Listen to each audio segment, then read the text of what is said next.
Clean cut but morally corrupt. It's Forwards Backwards podcast. Not from the corner of Glenway and Monroe, and not from the Gimme Some Truth studios. We're coming to you live from Breeze Stevens Field, the best venue in American soccer. As always, I'm joined by the Teresa of Avila to my Fray Luis de Leon, Dan Fallon. Dan, how long since we've been here? Whew.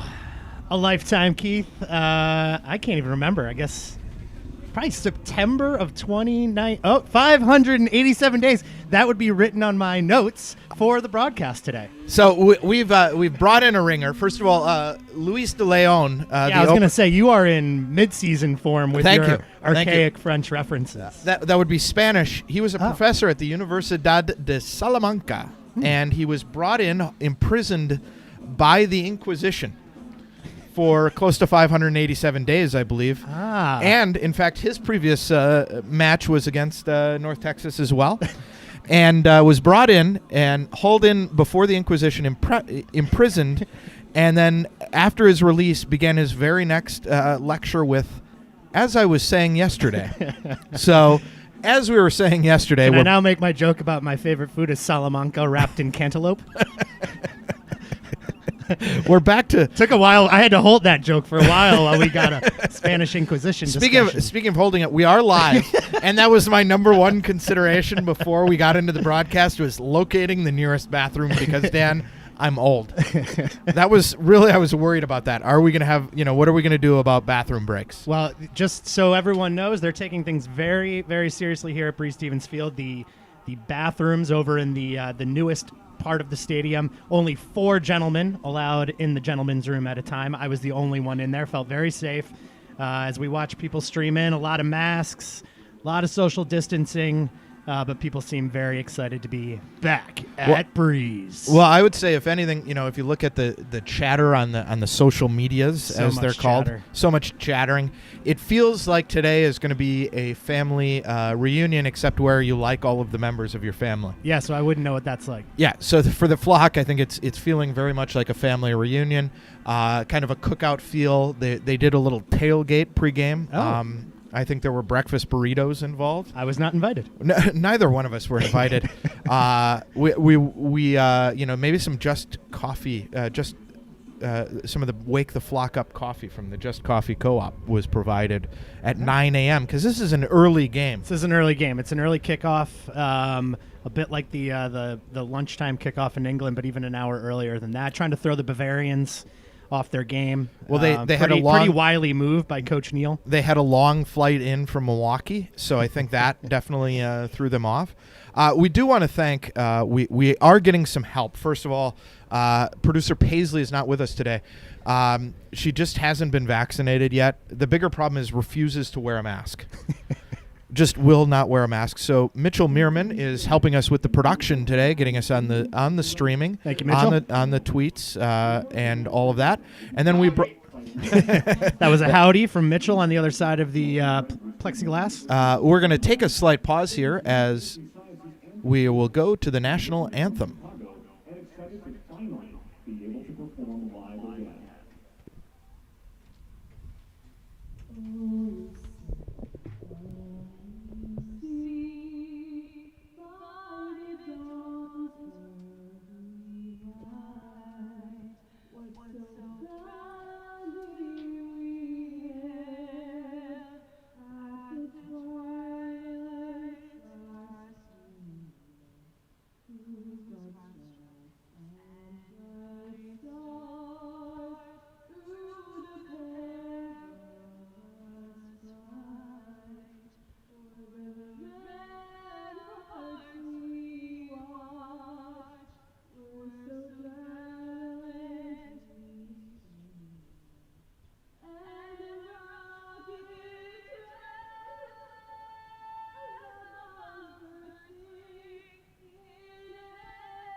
Always props for the a cappella version of the Star Spangled Banner. That's always lifts the execution level up a notch or two. High degree of difficulty. Very high degree of difficulty. Very well done. Excellent work. So as we kind of transition from us talking about nothing into talking about the match, three kind of things that we're looking into today for the match. Three kind of key items.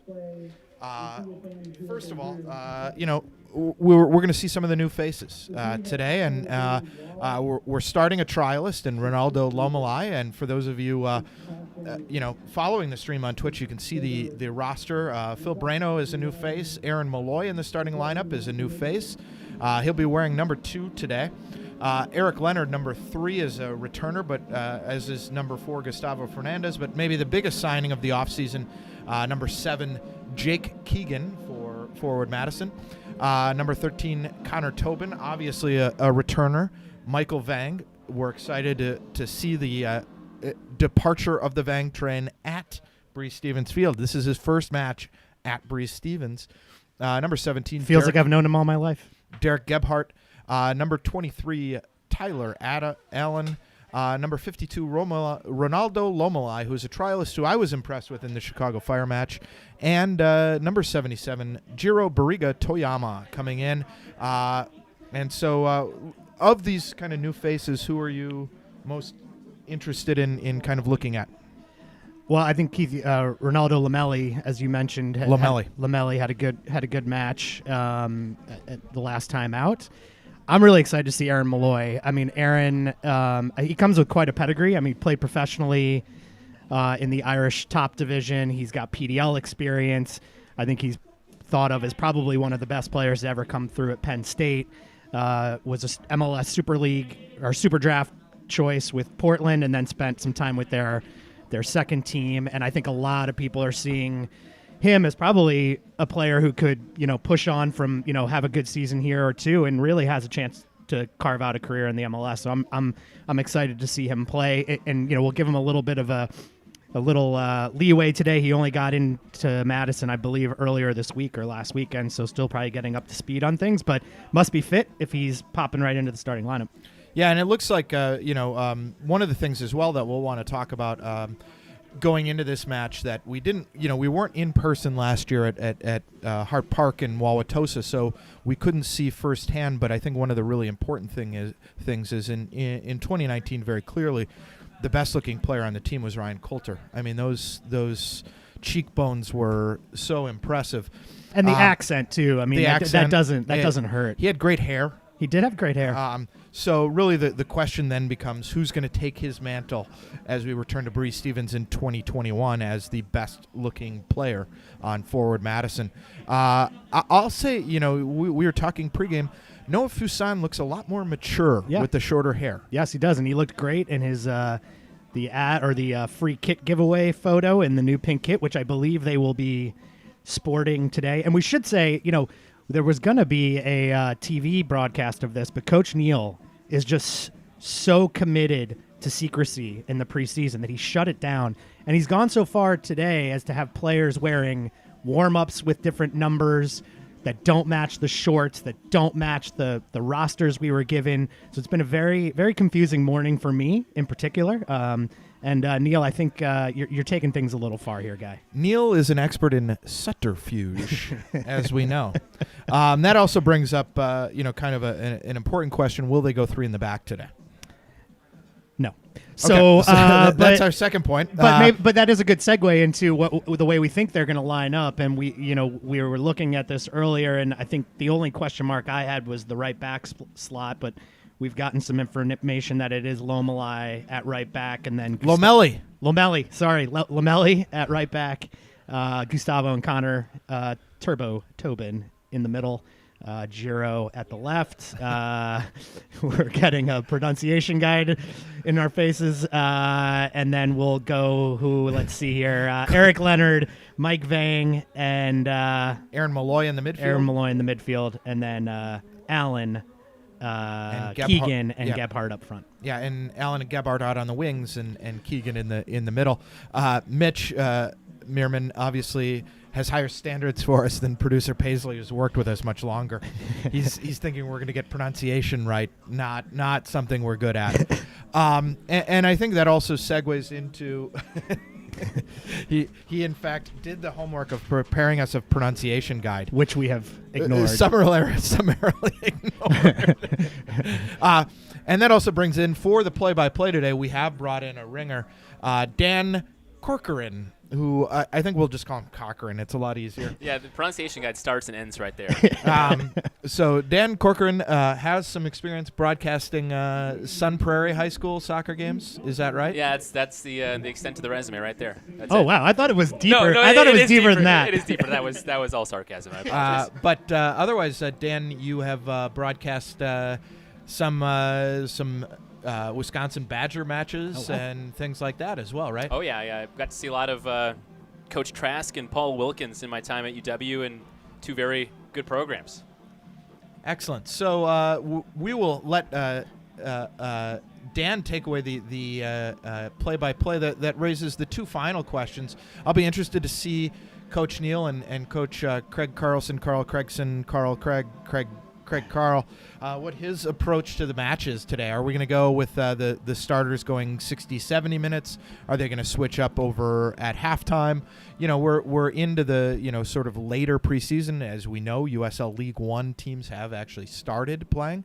So be interested, Dan, to see what kind of approach, if he's going to try to get full fitness here out of the guys as we approach, kind of starting the season. Well, and one early piece of analysis is that Coach Craig Carlson Craigson coming onto the field with the messenger bag. That's a strong look, hearkening back to his, I believe he was a bike messenger delivery person at one point, along with the other things we won't mention because they're mentioned all the time about his colorful past. And all we really care about is that he's now the fearless leader of Forward Madison SC. On the fashion update, he started today with a heavy coat He did.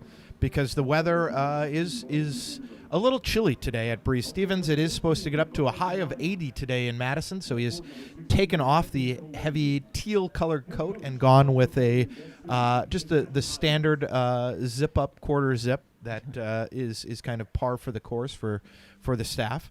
So excited here to get going and turn the play-by-play over to Dan. But the final thing I'll bring up, our final point of concern, is how long will it take before the two Dans gang up against me and form an ally dance? Wow. Yeah. It's already happened. You just don't know it. Yeah, there very was a clearly. meeting when you were gone. That's why he was so late this morning. We've got some plans in store for you later. When I went out to the Pony bathroom, wise. that's what happened. Yep. So Keep drinking that water that I bought for you. You want some of that coffee? Oh, wait, it's already gone. I'm going to be taking a nap here shortly. Well, Dan was late today, and as I said to Dan... Which Dan, though? There's two of us. You gotta clarify. Dan Corcoran was late this morning, like a millennial. Dan and I, Gen X, we were here on time. Oh, breaking news. I believe Jake Keegan is Jake Keegan captaining the side today. Wow. Turbo Tobin has been demoted, my friends. Demoted because he's wearing long sleeves in May. I know. Both of our center backs wearing long sleeves in May. I'm a little worried about Tobin. He may have gotten soft in the offseason. Maybe he broke some rules. Maybe he Obama-yanged it and is no longer the captain of Forward Madison FC. Do you think his Ferrari got stuck in traffic like Obama on the way? We are Dan, moments from kickoff. We're ready to go. you're good position-wise? Forward Madison will kick this off. It'll be Keegan in the center circle to get us underway. The kits, first time we've seen them, boys, right? Actually, yeah, this is last season's. This is actually last last season, season's away kit, supporter design kit. This is the kit with all of the season ticket holders' names in it. So this is, I guess, the first time we're seeing this at Breeze, right? Yeah. Yeah. And all white kit today for Forward Madison and all blue for the Bavarians. Bavarians, one of the storied clubs, Dan Corcoran, of Wisconsin and U.S. Soccer history.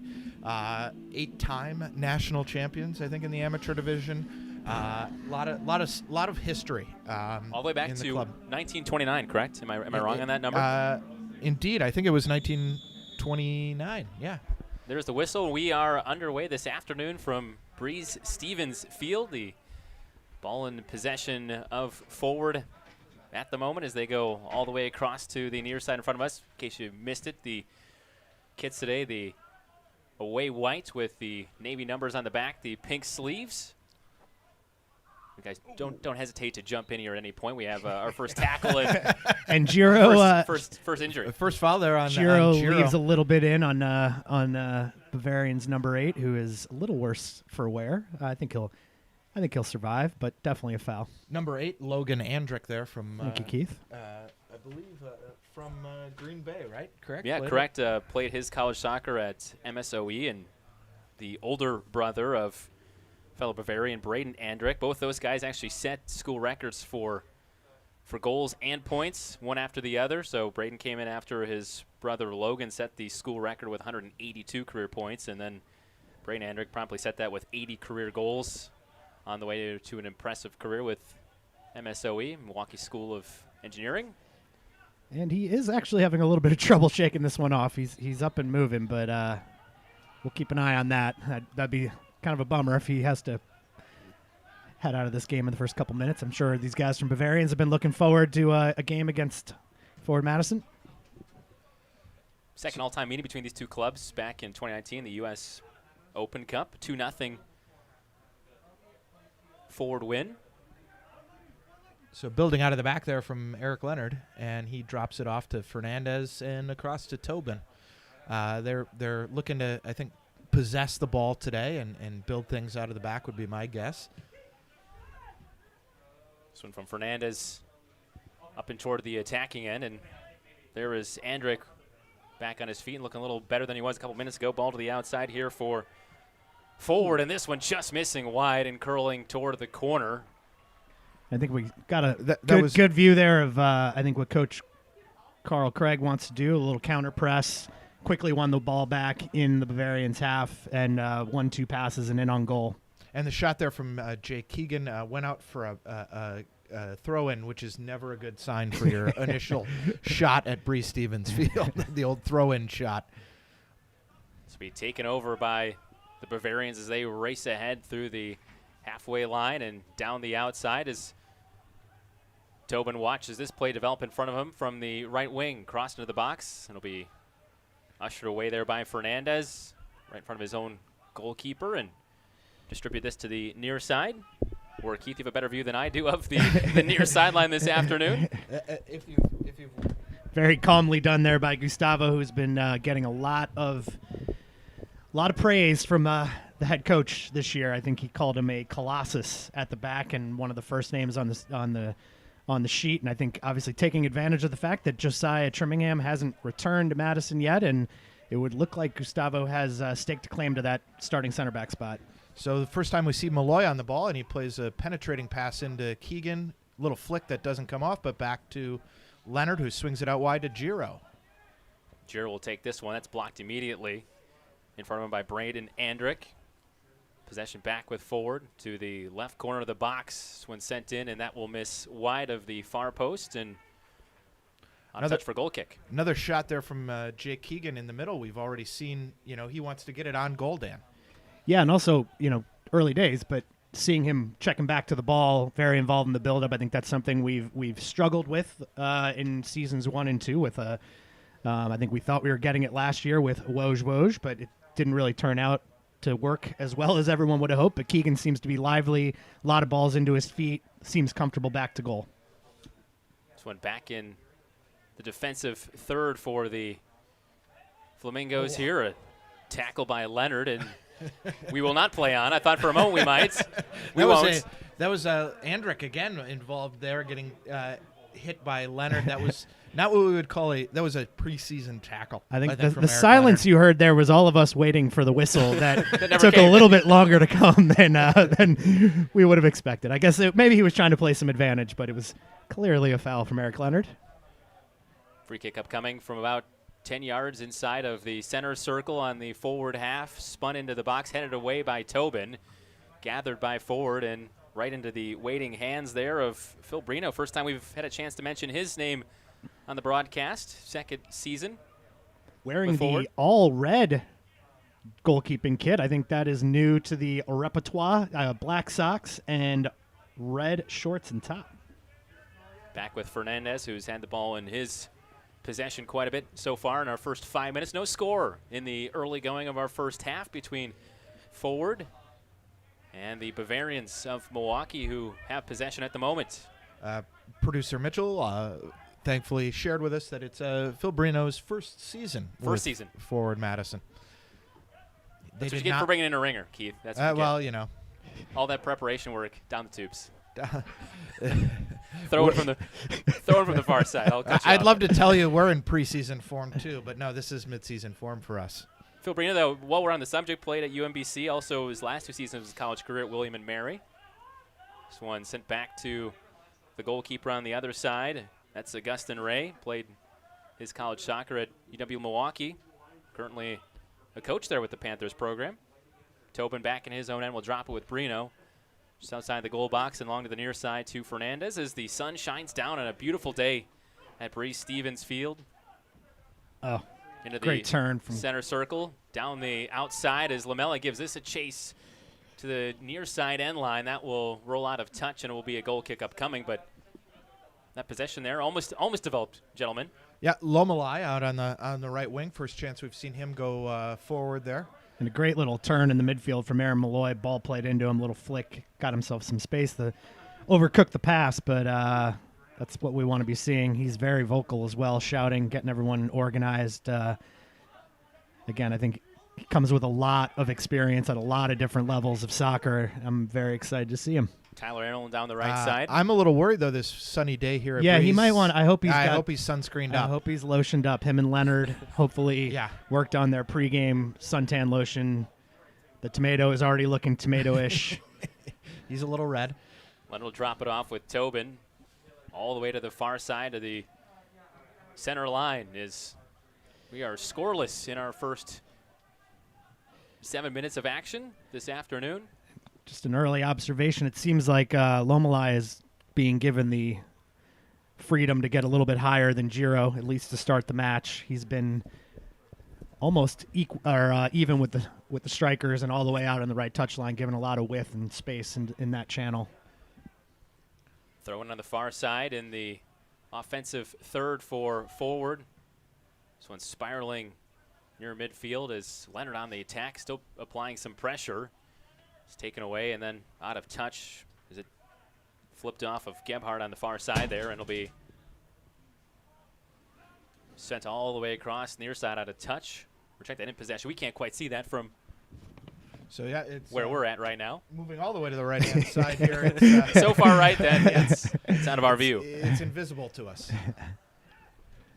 It's an abstract concept. For those of you who watched the games on USL on ESPN Plus back in 2019, you may be familiar with the sight lines here at Breese being a little tight. Tobin with it, just outside the center circle. Will go to his left along the far touch. Battle there with Giro as that one goes out, a throw-in again for the Bavarians, who some good defending there from Ben Leese. Giro rarely loses those kind of one-on-one duels, and it was pretty easily shepherded off the ball. This one down the near side. Zamani along the left wing. Forward back in its defensive third right now as it's dropped off for Mesjin, a former UW player. Played his high school soccer at Madison Memorial. Keith, I believe you coached against him. Is that correct? Yes. Are we allowed to mention our coaching careers but not our playing careers? This is the only prep Keith did all day, is that he wanted to talk about this. Made sure to feed you that in the first, in the 9th minute even. Dan, you're only allowed to come if I get to talk about coaching against the one player on the Bavarians that I know. Brino will toss this to his left for Tobin. Keith, you can talk about it if I can talk about beating the Bavarians as an under-12 with Mequon United when I won the state cup. I thought playing career was not allowed on the podcast. Well, you know. It's a good thing I didn't have one then. As Jerry Seinfeld told George Costanza, they usually give those jobs to ex-ball players, so we got to act like we're ex-ball players. Indeed. A couple good touches here for Forward to the outside Along the right wing for Allen. Into the box. He has well it. Drops it off for yes! Malloy. And he scores! Aaron Malloy. 10th minute for Forward as they're on the board early. Aaron Malloy, the former Penn State Nittany Lion, only been in Madison for a little bit, and he strikes early to give the Flamingos a 1-0 lead. Literally walks off the plane from Madison International Airport, gets an Uber over to the stadium and puts one in. Kind of receives the ball there about 12 yards out to the right hand side of the penalty spot. Created himself a little bit of space and tucked it into the far corner. Really nice little build up, and I think the skill we're hoping to see and the offensive contributions from Malloy as well. Yeah, and a great little ball in from Tyler Allen. He was fed the ball out on the wing. Got it into the box, played a very nice, simple pass, and Aaron Malloy very calmly just settled it, took a touch, and buried it in the left corner. And Malloy creates a turnover there. Here's Keegan inside the box. He's taken down, and we will see here. We're going to have to go to VAR here. He was. Do we have VAR? No, Dan. Okay. Though that's disappointing because I wanted to do the 3-point VAR chant this year. What I will say, that was a definite, clear preseason match call from the official because he was fouled in the box. Well, I'm not going to agree with you there, but the foul was very close to the top of the box. They're inside the D to the left side of the post, and looks like who we got lining up. Aaron Malloy. With Vang on his right side. Yeah, Malloy lining up to take it with his right foot, and Vang, if he wants to curl it with his left foot. Malloy approaches, and this one will miss high over the crossbar, and cool kick up coming for the Bavarians. The Bavarians using the new international soccer tactic of lying a guy down behind the wall. He looked a little casual on his wall laying, I will say that. Is there any other way to look when you're lying down? By definition, that's casual, right? I think so. You want a good, intense liar down. This one inside the forward half with Fernandez right now. Will go a long way down the right side for Allen, who's got to step on his man down the right side toward the box as he cuts toward the corner. Still along the end line, battling there. And Bavarians came away with possession, and this one lobbed to midfield before a whistle. Looked like a foul there on Allen down in the corner as he lost possession. Looks like he's getting a little little bit of a professional foul there to kind of break up the possibility of a counterattack there from Allen. Good smart play, but gets the talking to from the official. That was very well done, Keith. You sure you don't want to do play-by-play? I have noticed that Keith keeps jumping in on the... It's his hopes and dreams. I'm dashing it. Keith is really, really bent about you being late, Dan. I just don't think he has the words to tell you, so he's taking it out on you in other ways. I'm Midwestern passive-aggressive. You don't want to show up on time? I'll do the play-by-play. Tobin heads this away. Right at the halfway line. Leonard, another header for Forward. It's with Malloy now. He goes to his left, and a march down the outside here for Forward as Giro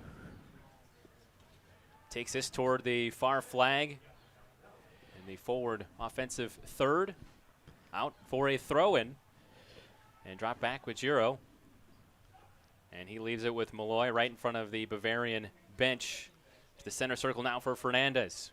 Starts the move forward to his right side along the near touch. Drop right back with Fernandez at the yellow midline, and he'll go off for Leonard.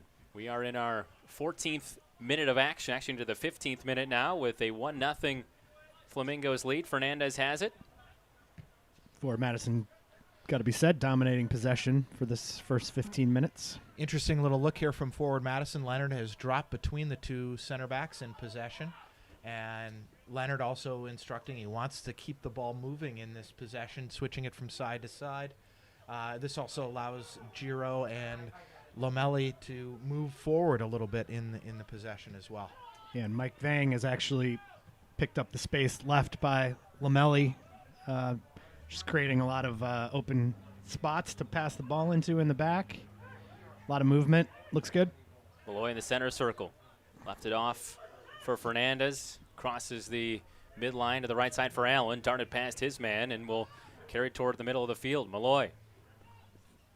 Touch into the middle there, and Allen will get it right back. A feint as he tries to escape his man and drops it right along the near side touch again. And there is Lamelli, who we've seen a little bit here, the trialist for forward. Still along the near side touch, and Allen has it back for Malloy again. Those two back and forth, and now to Leonard inside the center circle for Tobin. And he'll move quickly to his left.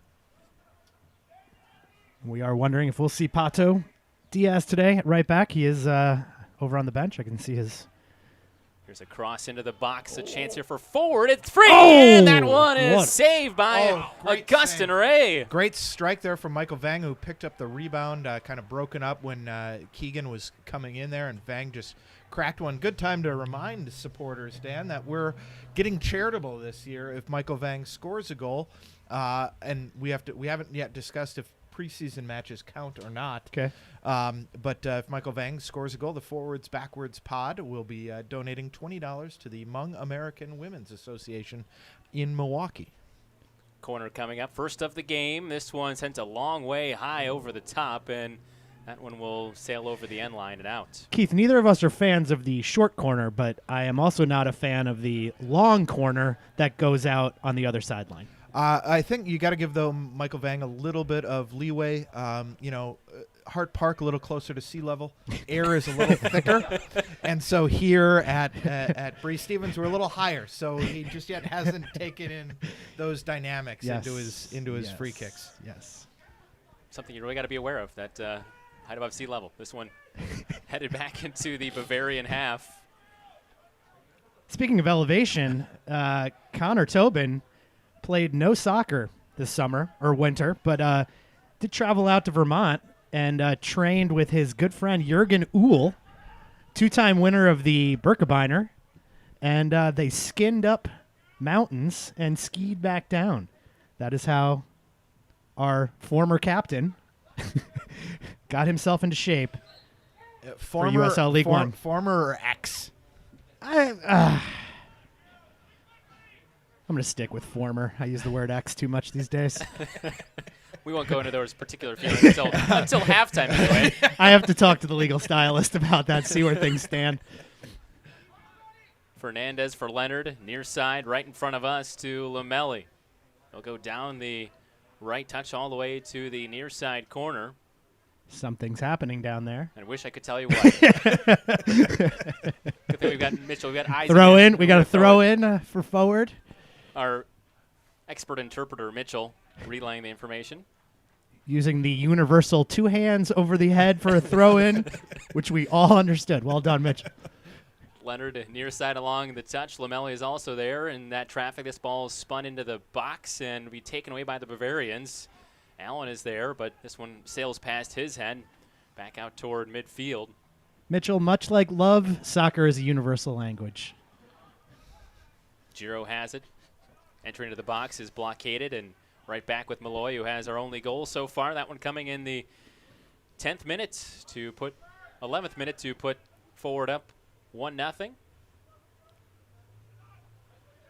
Good check to the ball there by Keegan, but couldn't keep it under control. Oh, stolen by Allen, trying to drop past his man, and then leaves a back heel pass, and that one sent over by Keegan and out of touch. It will be a goal kick. Even though he's wearing number 7, like a true number 9, Jay Keegan has not met a shot he won't take. He gets the ball in his foot in the area, and he's looking to crack it. Can't blame him.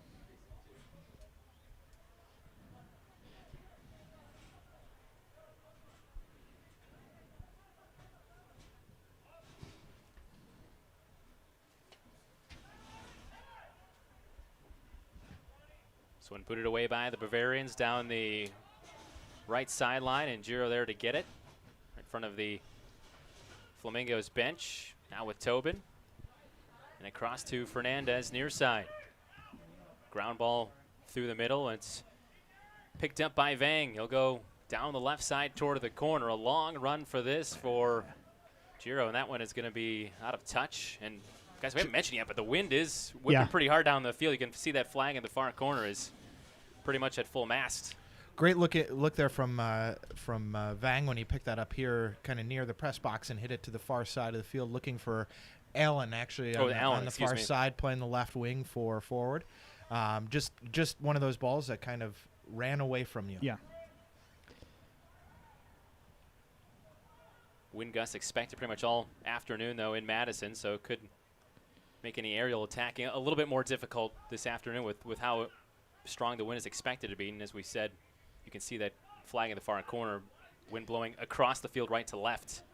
Speaking of Vang, Keith, you know, he was often our most creative midfield player last season, and I think we're looking for Malloy to take some of that responsibility as well, and that's already working out pretty well with his goal, and hopefully gives us another option for, you know, penetrating passes, getting forward, and not having Mike have to be the only outlet for that kind of creative play.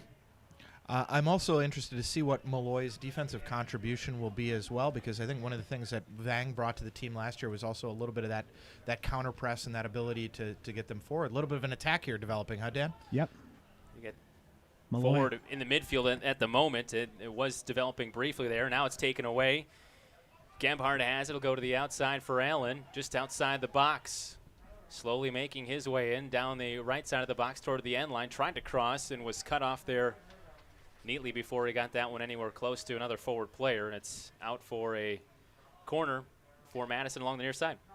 Good defending there from Baran Husseini from Bavarians. Stuck with the play, made a good tackle. And Michael Vang will be walking over in front of the flock end, at least. I think that's Mike Cuito looking very stylish in a Panama hat. Well, I believe it is Derby Day, so he might be preparing for both Forward Madison and a mint julep later. How do you prepare for Forward Madison and the Derby? Can you do one outfit? I feel like Mike Cuito is the sort of guy who would change outfits. Corner on its way into the box in front. Malloy was there, but he was cut off. Still loose just outside the goal box, and this one will be lofted just to the top of the area. With Allen right now, off his knee to his foot, dropped it off with a chance here coming again for Madison, still on the attack after that corner. Malloy. This opportunity just outside the area is lobbed a long way, and again out of touch. Was that deflected? Yeah, corner. So another corner, yeah. Good catch. One thing that we've seen so far, I think, from forward is they've been playing very quickly. A lot of one-touch soccer, which I really like to see. I think that's helping speed up the attack and you know, make things happen a little bit more, that it's less of the pondering, you know, one-on-one guy on the ball that we saw a little bit last year, that they're looking to play very quickly. A lot of quick touches. And also that would show us that Coach Carl Carlson hasn't been lying to us. He's been pretty adamant that he wants an attractive brand of soccer. He wants the fans to be excited, and I think this one crossed low into the box. Yes, Header, chance, they score! Yes. Diving header, that's Fernandez who picks up the second goal. He celebrates a 2-0 lead for Forward. Going right to the flock end to get some love. It's been a long time since there's been a chance to do that here at Breese Stevens Field. Almost 600 days, and 2-0 in the first half now for Forward. My boy from Long Island. Good header into the corner. Great diving header, actually. Corner came from the near side here from us at the press box, and he hit that diving header in to the far post. Great work with the head, and good corner there from Vang, low and hard, and made it easy for him to find it with his head and put it into the far post. Michael Vang obviously heard me criticizing his earlier corner kick and wanted to right that wrong. Atone, Dan. He wanted to show me. Like the literary genius in Keith coming out there. Don't encourage him, Dan. Don't encourage him. Do you have a word of the half, by the way, Keith, as the literary specialist, the PhD? I mean, we'd be remiss if I didn't mention your PhD here in the first 45. I believe mine would be pompous.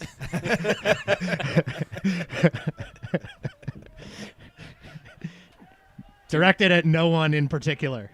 And certainly not Keith. Never. Bavarians have possession here. One of the few times in the first half they've had it in their grasp. Nearly taken away by Leonard, who came up on that ball, and we drop back with Bjorn Husseini right at the yellow midline.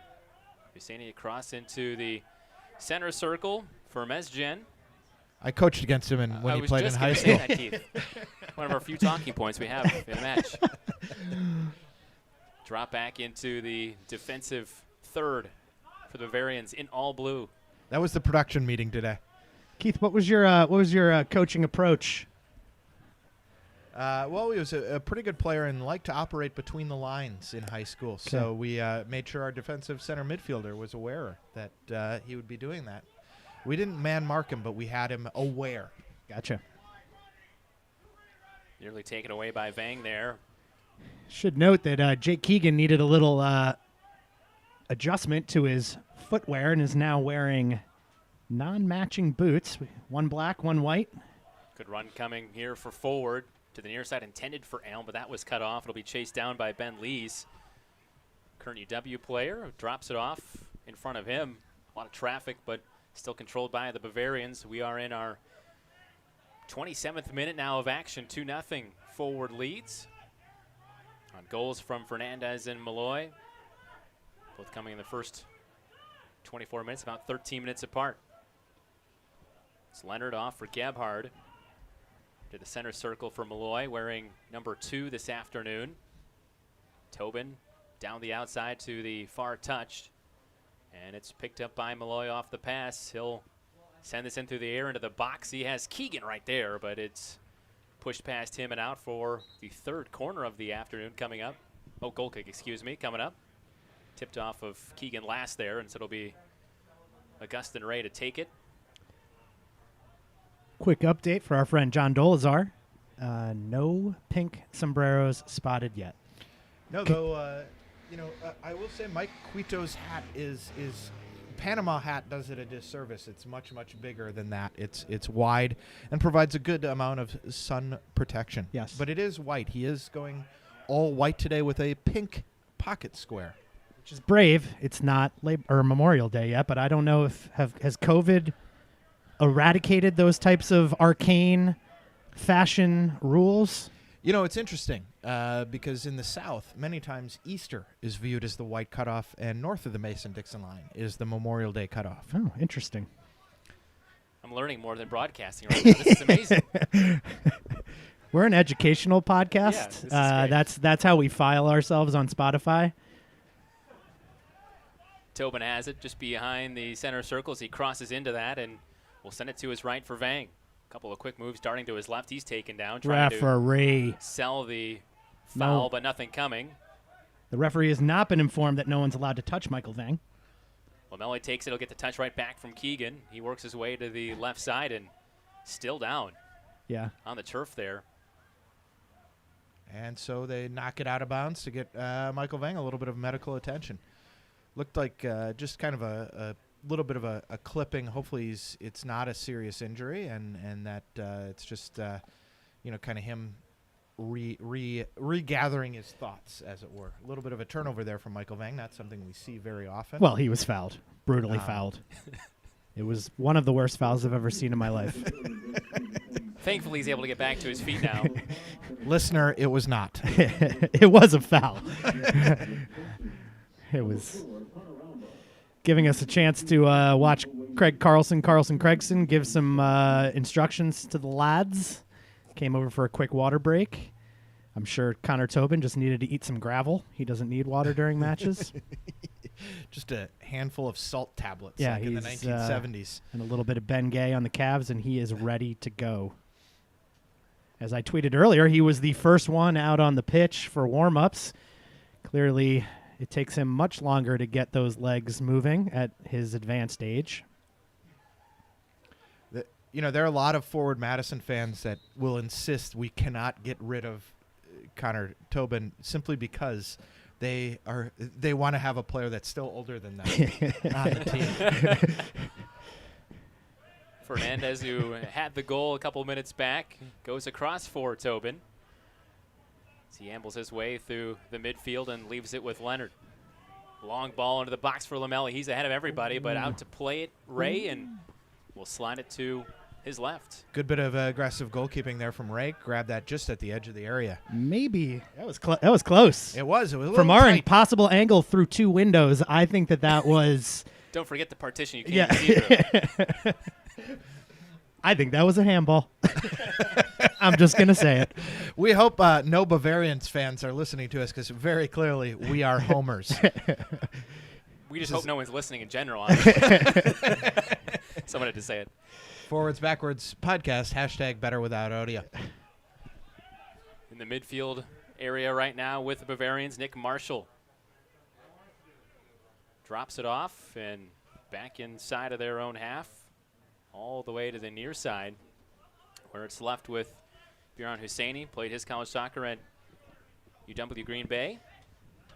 3 seasons there. Lofted in toward the box. Fernandez goes down. In front of him is Andrick, and he'll dribble this to the outside, trying to go for goal, and goes off the crossbar, the upper 90, and out. And very clearly, Gustavo Fernandez feels he had been fouled there by Andrick and kind of pushed down. I'd say he needs to be a little bit stronger there. We got a yellow card coming out here. Old man Tobin in the book for dissent, standing up for his long-sleeved center back partner. And no longer gets the captain's, sort of grace period on his complaints. Looks like a corner kick here for Bavarians, huh, Dan? Yeah. First corner of the afternoon for the Bavarians. At the risk of not being a homer, that seemed, I think Gustavo's got to be a little stronger there as a center back. Malloy was right there, and he will launch this one out onto East Washington. Thanks to Mitchell doing double duties here, not only producing this, but giving us all the stats. 31st minute there, the yellow card for Connor Tobin. We'll have second straight corner coming up, gentlemen. Just to go back to that real quick, Andrick had a great great opportunity on goal, smashed it off the post. He did very, very well there. Hit it near post, and then of course Malloy cleared the ensuing corner kick before it hit the near post for Forward Madison. Great little bit of work, defensive work from Malloy. Comes the second straight corner. This one lobbed in softly, headed away by Forward, and this one will be booted ahead by Fernandez and then picked up by Husseini. Down the left touch. Whistle blows. I believe that one went out for, I'm assuming, a Bavarians throw-in without seeing what actually transpired there. It is, in fact, a throw-in. Zamani headed away by Fernandez for Forward into the near corner. And another whistle. Other Dan, did you see anything there? Or I was looking at offside? Twitter. Offsides, says our friends in the box. That's a violation. Phil Brino for Fernandez. 2-0 Forward leads. 33rd minute, almost the 34th. 11th minute for Malloy. Fernandez in the 24th. As part of this 2-0 lead. Match is flying by, except for those of you listening. I'm sure it feels interminable. Yep. Just like COVID, time is officially stopped inside the press box here. Dan and Keith's voices in your ears. Very disorienting. So it looks like the game has become a little disoriented as well, as nobody's quite sure what's going on. They're yelling at the officials. It looks like Bavarians throw-in on the far side of the field, right in front of the Forward Madison bench. Neil did not get up to heckle him. So Malloy will watch this one bounce out of touch, and it'll be a throw-in for Forward. Neil's so concerned with secrecy, he has made them wear teal this season as the coaching color, so to throw off the opponent. Is that the coaches? That's not Forward Madison's colors. Zamani drops it back for Husseini. Launches past the head of Allen toward the area, and this one pushed along the left sideline, and we got a foul on another Bavarians. card coming out. Yeah.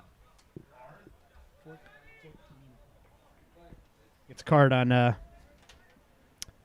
Dogara Zamani. Couldn't actually see what happened. There just seemed to be a little tangle up down in the corner with him and Tyler Allen.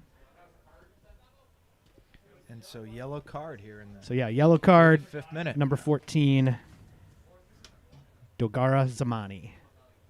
Actually played in that match against Forward back in 2019, the U.S. Open Cup. A couple of guys on this Bavarians roster did, in fact. I believe Giro opened his account that day for Forward Madison. He and Brandon Eaton had the goals that day, a match that Forward Madison won 2-0. Brandon Eaton, a former Forward Madison player, and Keith, big fan. This one headed back inside of the Bavarian end. We picked up there by Nick Marshall. 2-0 Forward leads in the first half of play. All the way across in the back for Bennett Pauls. Got to think Coach Craig Carlson Craigson's pretty happy so far. So far, I think you'll be pleased. I don't want to give away too much. I'm saving material for halftime, Dan. So you won't be hearing from Keith from the next 9 minutes. Down the right side into the near side corner, and Pauls will chase this. Don't tease me, Dan. I hope that's true. I would love to not hear from Keith for the next 9 minutes. Well, now. Escaping with the ball is Allen, still in the near side corners. He tries to feint away and will cross this all the way to the far side of the area where picked up by, I believe, Gebhardt. Or is that Giro? Gebhardt has it. Drops it to Giro. And now for Vang, who's back up and at him. Now Malloy takes a chance at this and had it blocked immediately, but he had looked to be a good look right off the bat. Giro comes away with possession. Will fire this off the side of the goal, but all for naught, as there was a foul there called on Giro for throwing. The referee indicated an elbow was thrown. That chance there for Malloy was the old slow roller pass across the box that you love to hit that one. Sure do. I would usually put that on to Brearley. Yeah, I think that would be where that would end up for me. Hopefully not into my car. I'm parked over there. It wouldn't be going very fast. Although I will gladly collect the insurance money on that car and get a new one. So please do. You act like I'm insured. Bavarians into the center circle. Again, good to see Malloy, though, arriving late in the box there to get an opportunity, kind of going back to my point earlier, that's something I think we're missing a lot last year was just Vang kind of doing that, and I think Aaron's been brought in to offer the old box-to-box type of production. This one off the shin of Fernandez into the area. That is the forward bench. I thought that was going out, but it stayed inside of the field of play. It'll be a throw-in for the Bavarians right in front of the bench players for Forward. Sellout crowd today, Keith. Yeah, 1,000 folks in pods. It looks like as well going into the season we'll be able to have greater attendance as with fully vaccinated sections as well. Yeah, I have not seen any. All looks very safe, very family friendly to me from my vantage point. Unlike this podcast, very family friendly. Bavarians to the outside of the box in the left wing. It's crossed in and body's tangled up. This one sails out. It'll be a goal kick for Forward. Up 2-0 here with about 7 minutes left in the first half. Interesting coloration on the soccer balls. They're not kind of a pure white. I think they've been using them on the turf, and so they have turf. They're kind of grayish from the turf marks. That's the kind of detail you get when you listen to Keith, Dan, and Dan. The color of the soccer ball. Pretty exciting stuff here. Really selling soccer to the American public. Down the outside, just at the edge of the area, looking, and leaves it off. Top left corner of the box now with Leonard. Pressure coming from behind on him. Forward trying to set up. As it's left back to the midline for Tobin. Goes across on the ground for Malloy, who has one of the 2 goals for Forward. Now Vang. Leaves it with Allen. Back to Vang. He will go on goal here and right into the chest of Augustin Ray. Kind of a hopeful shot there from Michael Vang. It was. About 30, 35 yards out off the dribble. I will say, though, that that little build-up right there, again, Tyler Allen kind of coming inside to work with Michael Vang while Lamelli was giving the width, which has been a kind of the game plan, it looks like, here in this first half. And here's Giro getting loose. He's had a pretty quiet half, actually. Giro right on top of the touch in the far corner now, being watched closely by Ben Lees. Those two still going at it, and this one will roll out of touch. It'll be a throw-in for Bavarians. Interesting to see a little bit in the build-up that, we've talked about Aaron Malloy kind of arriving late. He's also dropping deep, and we know, like, going into the season, one of the things that with Minnesota that Carl Craig was known for was playing 2 holding midfielders a little deeper. So it's been good to see that little tactical development there for Forward Madison as well. Bavarians have possession. So just past Allen for forward to the near side. Husseini down the left touch. That one's still in play. Never saw it go out as Malloy collects it. I think it did go out for a throw. Okay, it did go out. Yeah, well, I mean, I you know, didn't see it. That's why I said it. That's why I said I didn't see it. 'Cause I didn't see it. Down the left side, it's picked up by Gebhardt. He's watched closely by Lees. The closest action to us is the most difficult to interpret. And down goes a chair, if you can hear that in the background. It is a little windy. We are practicing safe COVID protocols up here. There are many windows open. It's like a proverbial wind tunnel. And when we get those gusts, things go flying. Tobin on the move through the midfield as he puts it to his left, and we'll get it right back and distributes down the outside for Giro, but a little too far for him, out of touch. Connor over the Tobin end line. there, Turbo with the Franco Baresi-esque run from the center back position. Not something you often see from Turbo. No. I would think of him as more of a not Franco Baresi type center back. Anybody but Franco Baresi. No Paolo Maldini. No. For Turbo. No. Keep going. Turbo more of a classic English center back, of course, manufactured at the Great American Center Back Factory in Maytag, Iowa. Connor Tobin Higginbottom. Drinkwater. Just an offensively Hecking English bottom. name. Thatch God, with. thank God we threw off the yoke of those clowns and all those names. Take that, England. Dan Fallon's Irish heritage rearing its head. And we've stolen one of your princes. I'm looking. For those wondering, these are all inside jokes, right? fully transparent in the broadcast here. Just revealing my anti-British bias. I'm looking forward to the angry letters from England that we referred to it as soccer and not football. Fernandez. Saw a great tweet yesterday about MLS saying it's called soccer, and someone responded, 8 of your teams have FC in the name. MLS, always with an own goal. Nice little build-up there from Malloy to swing it out to Tobin. Tobin has it. Crosses the midline. Off for Malloy. Tobin doing what he does best, passing it 8 yards to another player. Getting advanced though. He's feeling his oats a little bit, Tobin. That was a pretty poor pass. Got to be honest there, Connor. That's why that pass right there is why Turbo should stick to passing at 8 yards. You guys said you were homers. I think that you guys are being pretty fair on both sides. I'm not gonna. Mostly with Tobin. Someone needs to bring him down a peg after that. Welcome back video. In his bathing suit, jumping into a cold lake. Training for the season like Rocky and Rocky 4. If I can change, you can change. We can all change. The end of the Cold War, right there.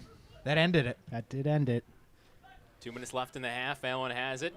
No one who is capable of streaming on Twitch was alive during the Cold War. All they need to know is Rocky won the match and Gorbachev gave up. That was it. That's American history for you. I mean, how amazing is it that they literally had a Gorbachev lookalike in that movie? Down to the birthmark on the forehead. 80s movies, really. Malloy into the box, gets it right back, just at the top of the arc, and will drop it to his right into the near side for Allen. Crosses it in, and a great save. Wow, great little bit Lunging of tight passing there from Malloy and Jake Keegan. Jake Keegan kind of checked back. Malloy picked it up, kind of center of the field. They made a little lateral 1-2 to get that ball wide. Really great little tight passing there from Forward Madison to help create that half chance. Thank you both for reminding me that we're at a soccer game. Well, we're going to do Cold War history at halftime. The half, yeah. Speaking of, we're only about 35 seconds away from the half into the 45th minute. The fourth official, I haven't seen the fourth official, maybe on the near sideline, and have not yet seen him put up the amount of injury time. I'm going to guess a minute. I think it's a preseason match. A minute is a good amount to go with. It's probably 1 minute too much, but that's what I'm going to guess. This is high school rules. We'll just play the 45, no extra time. Yes. We'll count it down. Or the Juventus owner who wants to shorten soccer games to No. that was Perez at okay. Florentina Perez at Real Madrid. Said, with the Twitch streams, the kids nowadays, they have a hard time. Those kids nowadays. They have a hard time. Dan and I are the only ones allowed to complain about the kids nowadays. We are into penalty time now. Malloy has it. Go to the Injury top of the box. time, Dan. Penalty time, injury time, it's all the same. Again, this is what I'm going to happens write when an you're a angry ringer. letter. To me. You just Yeah. pass it over Yeah. across the table. Got so distracted by your guys' banter that I lost my bearings a little bit. This one down the left side into the corner for Giro. Banter. Banter's High it. stakes Sorry. stakes analyst. Discussion. Yeah, analysis. Analysis, that's the word. Put it on your LinkedIn, Keith. Boy. Dan hasn't been around two people in close to 587 days. That's so this true. is, this is very off-putting for him. You know me. Not much of a people person. Very confused. And there is the half as the whistle sounds, a 2-0 forward lead. And with that, I'll turn it over to you, Dan and Keith, to talk for 15 minutes straight. Dan Corcoran is going to go to the bathroom. That's what's going to I'm going happen. to sit here and cry. I'm going to weep audibly on the broadcast. This is what my life has been reduced to. So, Dan, what do you think we saw there in the first half? What were you impressed with? What weren't you impressed with? I'd say the soccer was impressive. The banter was not. Well, I didn't see that. I only heard that. Yeah. So I'm just trying to be very literal when Yeah. I answer your questions here. No, good half from Forward Madison. I think, playing against an opponent that you're assuming you're going to have the bulk of possession and you're going to kind of get to dictate how you want to play. And I think we saw, 4-3-3, particularly Ronaldo Lomelai at right back being given Lomelli. It's on the pronunciation guide. I mean, now it's just in my head. Lomelli. Keith said it a bunch wrong, too. Ronaldo Lomelli, that he was getting high and wide, providing the width, and allowing Tyler Allen to combine with Michael Vang. And it was good to see Jake Keegan getting himself very involved in the build-up, and as you said, willing to shoot from the moment he stepped foot inside the gates here at historic Breeze Stevens Field in downtown Madison, Wisconsin. Across the street from Hotel Indigo, which is not historic but brand new. One of the sponsors of Forward Madison. Not secured by me. No. Did you, Dan, in your time with the club, secure any sponsors? That would be mostly a no. It would also appear that I work for the Bavarians right now because they also have no sponsor on their shirt. So one could infer that I am also in charge of their corporate sales. So, Dan, you were most excited to see Aaron Malloy. What did you think so far of Malloy? Irish, active, great goal. Again, providing a little bit more creativity in the midfield that maybe we didn't always have last year. And it was, as you said, stepped off that direct flight from Dublin to Madison and just kind of jumped in an Uber and immediately smashed a goal into the bottom left corner. Connor Kaloya told us, in fact, that he chartered a Learjet here for Aaron Malloy. That really flies in the face of all of the financial difficulties that people are saying are going on in USL League One soccer. Dan, there's always money in the banana stand. I've been rewatching Arrested Development. And what do you think? Still as good as it ever was? Yes, and it would not be allowed to be made these days. No, clearly not. Clearly not. Time has really changed in the last 20 years about what is and is not appropriate on television. It's funny. You watch like 30 Rock, and that isn't that long ago. But there are a lot of those jokes in I'd say 30 Rock might be even worse than Arrested Development. Yeah. But moving on. Moving on. Not going to get ourselves canceled here. So 11:58 left, by the way, guys, for you to continue talking. Actually, wow, that's pretty good. I thought You already burned 3 minutes. I mean, this has been the longest 3 minutes of my life. That's what she said. A little quiet in the first half from the wing backs. We've seen Lomelli get forward, getting wide. Yeah.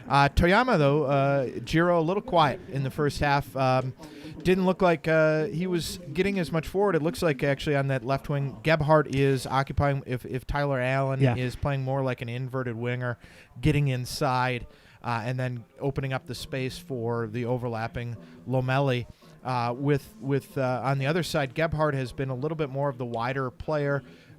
Jiro, it looks like the goal is maybe to have him come inside, but he just hasn't had the chance yet to get as advanced as we saw a little bit last year from him. Yeah, and got to give credit to Ben Leese, who I believe is currently or as a senior at UW, finishing up. He's had an impressive half. I think one of the things we all know about Jiro is he's very strong in 1v1 duels, either going forward or defending, and Mr. Ben Leese has put in a good shift over on that side and has kept him pretty quiet. But again, I think you're right, Keith. The width on that side of the field has come from Gebhardt, and most of the trouble that Forward Madison has caused the Bavarians has come down this right side. The first goal came as a combination between Tyler Allen and Aaron Malloy, and a few of the other opportunities came through that channel as well. Well, maybe Neil did some advanced scouting, tracked down some footage on the internet and knew that Lees was fairly strong on that right side, and so they're maybe looking to pick on the other side a little bit. Saying nice things about Neil. Well, I know he's not listening. Apparently, you told me Neil is now a dog owner. Yeah, we'll talk about that off air. But oh boy, I did get some very important analysis from Neil the other day. I was trying to be professional about this whole thing and do a little, pre-match interview with the assistant coach. This was a text message, and he said, where is it here? I can't find it. Play forward, score goals, don't let the opponent score, we win. I'd say that's playing out pretty well right now. I think so. Though it does raise the important question that we didn't get a chance to ask, will they go with a back three in the second half, Dan? They will not. I continue to pull for the back three. Though we did see in the first half, Eric Leonard every once in a while in possession would tuck in between the two center backs who would get a little bit more split. I think with Malloy, with Vang in the midfield against this less experienced Bavarian side, I think Coach Craig felt fairly good about the possibility of those two guys maybe dominating the midfield a little bit more and creating some more space for them. Yeah, and I'm not surprised that you noticed that he's tucked in. It's kind of your thing. I'm pro tuck. If you're gonna take some tucking. Want to thank now. Just so I wanted to make this clear, and we didn't make this available at the top. We are like the Wisconsin GOP. We only like the appearance of democracy. So,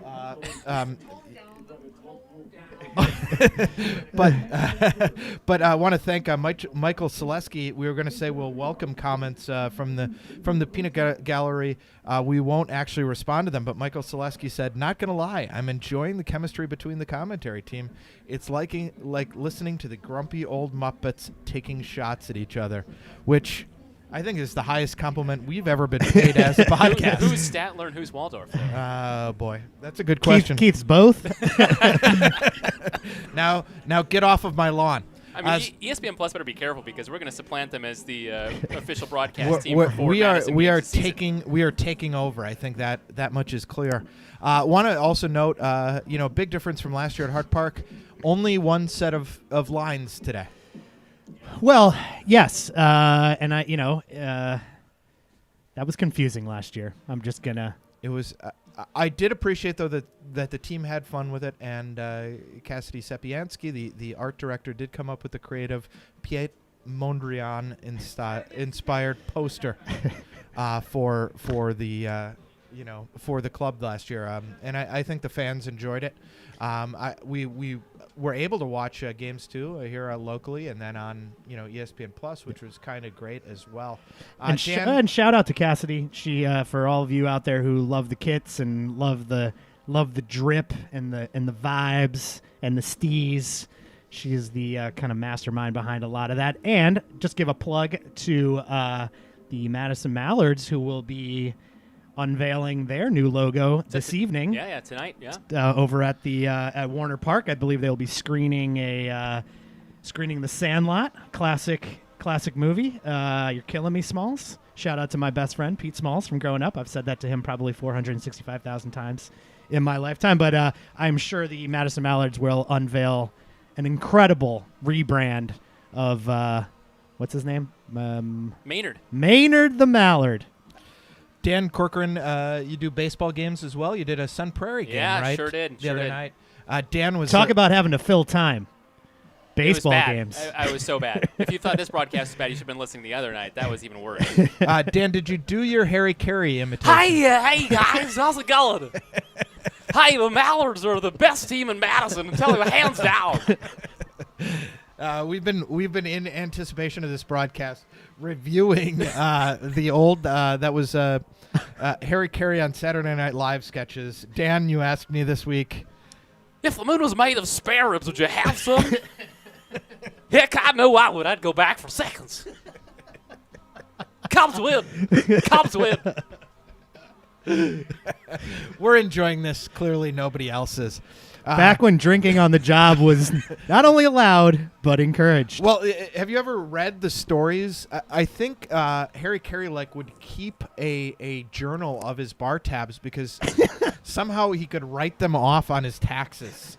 And the man would spend $1,000 an evening. If you haven't in the read city it, of Chicago in the 70s and 80s. There's a great book by Steve Stone, his broadcast partner for a lot of that time, called Where's Harry? And there's stories that he would get off the team bus when it pulled up to the hotel, hail a cab, and go to a bar as they arrived to their next road trip spot at 3, 4 a.m. in the morning. He would go out to the bars as the team was going back to the hotel. I mean, the guy was a legend. But in that book, Steve Stone said he never drank on air. It was just all ruse. He was just residually. Yeah, he was hungover, or he was pickled. I'm angry now. That he wasn't drinking on air. I've been lied to. My whole childhood of watching WGN is all a lie. Maybe his early days. That was just the original 80s. Superstation. That was late Harry. So maybe early Harry drank on air in the stands. We are sober podcasters. For our friends in Lansing, just to remind them, we don't do drunk pods, and we'll never. No, because those guys are unprofessional. And I think if there's one thing we take seriously, it's our drinking? Professionalism. Well, drinking. It's funny, I've been with COVID, we've been playing a lot more golf, Dan, and you learned I do not drink in golf. That was pretty shocking for me to find out. But that's because I take it very seriously. And you're still pretty bad. Drinking, not golf. I take drinking very seriously. So yeah, just anything else, Dan, that we've seen in the first half that we should think about as we try to kill 15 minutes of time, which clearly Forward Madison did not think that through. No, I mean defensively there was just a couple of there was that one play in the back where Gustavo thinks he was fouled. Connor agreed with him, picked up a yellow card for shouting in the referee's face, and but that was really the only kind of clear-cut chance the Bavarians carved open, but certainly showed that they have the ability to do that. And I'm sure Coach Carl Craig will say his name correctly once. I'm sure he's going to want to see that tightened up a little bit, just a little bit stronger on the ball defending, and I'm hoping we see Pato in the second half. He is out there warming up.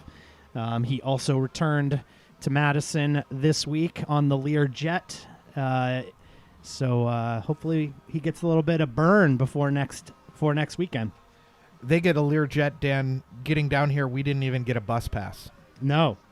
It's too bad, by the way. I walked. That's why I was late. I walked. I got really good parking today, and if I hadn't, that would have filled up the 15 minutes. I would have just complained about parking. So too bad that we didn't get that. A couple of interesting. Do you want to complain about how the COVID restrictions and kickoffs of the game are not conducive to your life, your personal life this coming season? Not yet. Okay. But 7 p.m. is a good kickoff time for me because it means I can get home and get in bed by 9:30. 90-minute match, in bed by 9:30. Even time to take Paisley for a spin. Time to take producer Paisley for a spin. She doesn't like it when I come to the forward matches because I'm away from her. So, and in fact, that's where I'll be going She's after the only this. one that's... Yeah. Well, I'm pretty sad when you're at the forward matches, too, because that means I have to hang out with you. We did not see our friends, by the way, in the Accessamingos yet this season, who, actually, if this podcast got a start, really, it was standing there, you and I, Dan, down behind the goal on the flock end next to our friends, the Accessamingos, who would have to listen to us make even dumber jokes and probably more offensive jokes because we knew we weren't on the air. No comment. But looking forward as well to I think it is the first disabled supporters group in the United States, the Accessamingos, and they're kind of trendsetters as well because we saw as well for Minnesota United. They've also started a similar group. I forget their name. This is one of my great things is I get halfway down an anecdote and don't remember the name of anyone involved. We do that all the time. And, also great work by the Accessamingos, also great work by the club to kind of support that effort and to make some changes to the flock end and make it more accessible for all of our fans. And I'm certainly looking forward to being back down there with our friends from the Accessamingos. I think, as much as we're having fun doing this broadcast, Dan and I are really looking forward to getting back to the flock end. Yes. You guys got 15 seconds, okay? 15 seconds to wrap it up. Well, thank goodness. Thank you. So, again, longest I didn't sentence of my life. I didn't see any notes from producer Mitchell, but we're looking like coming out in the second half, Dan, that we're gonna keep kind of the same starting 11 here in the second half, and that they're taking it pretty seriously and looking towards kind of match fitness. In the second half, haven't seen if Carl Craig is carrying the messenger bag or not. I think he left it out there. He may have had to deliver some papers at halftime to a local law firm, and he's on his way back now. Got on the bike and spun through traffic. My assumption would be he has a fixed gear bike. He's definitely a fixie guy. Yeah, which is a little tough in Madison. It's a little hilly here. Is that still a thing? I have one. There you go. So hipsters still have fixed gear bikes? Green fixie, yeah. I don't ride it. What does hipster even mean anymore? It doesn't mean anything. It's useless. It was valuable. Brooklyn. 2004. Like dudes who were in the Strokes, they were hipsters. That's not what hipsters look like now. Oh, man, do I miss the Strokes? What a great band. They just put out an album. Yeah, but come on. So how do you miss them? In many ways, Big Boy never left. All right, getting set for kickoff here in the second half. That's where I jump in. Bavarians will Thanks, Dan. Get us back underway. They are, again, as you cannot see on your screen, just have the lineup there. They're in the all blue jerseys with white numbers and white trim down the sides of that kit with blue socks. Madison in the away white, but the home white this afternoon is what it serves as, pink shoulders and navy numbers on the backs of those kits as we are back underway. 2-0 Madison lead, goals in the 11th and 24th minutes from Malloy and Fernandez respectively as part of this lead. And so here in the second half, the Forward Madison will be defending the flock end. And I think one of the things Carl Craig talked about as well was maintaining or reestablishing that fortress attitude here at home field Breeze Stevens with the crowds coming back and so on and so forth. It's so and so correct me. That is some hard-hitting analysis, Keith. So on and so forth was to cover. It did a lot of work. It covered a lot of the COVID restrictions. At the end of the match, when you ask me what I thought, I'll just say, yeah, it is what it is. So on and so forth. You yada-yada'd over the best part. Giro into the I box. mentioned the headed bis. away. Picked up in midfield by the Bavarians. That is a Eric. Little bicycle there from Leonard attempted. And then a hip check from Connor Tobin. Referee saying that Connor got the ball there. I'm not 100% sure that was accurate. This one hoisted back inside of the forward half to goalkeeper Phil Brino. Keith, some news recently with Bavarians, right? Do you know about they merged, I think, with another club over in the Milwaukee area? I could be wrong. You're not wrong. There was a merger. And the other thing that they've a couple of years ago they've invested almost $1 million in their home stadium, the Heartland Value Funds field. Yep. And really, Bavarians have this. They compete in the NPSL, the National Premier Soccer League, which is essentially the top amateur league in the United States. And, Correct. Really, like we said, a storied club, but one that's, I think, Well, Into the area here, a drop down left side intended for Vang. He's still hot on the scene, but couldn't get back to that ball. great combination there between Aaron Malloy and Michael Vang. Yeah, nice little 1-2 and a classic kind of layoff there from the center forward. Allen has some space. We drop back to Lamelli. Top of the box.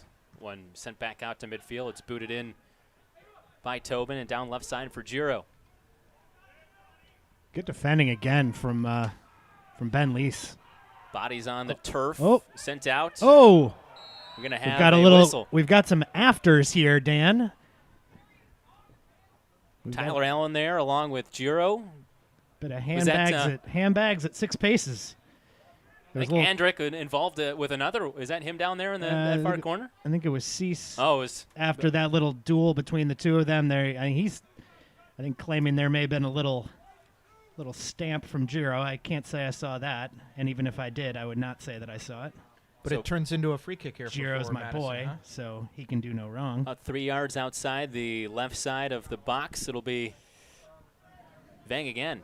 You know who I see behind the goal there? The Mediterranean Marauders. Zach yes. Zwadich sporting a beautiful Greece face mask, and our good friend Grant Peters with the Mediterranean face mask behind the goal there to heckle the Bavarian goalkeeper, undoubtedly. Zach with a giant pink finger. Vang, hard shot into the box. This one headed away.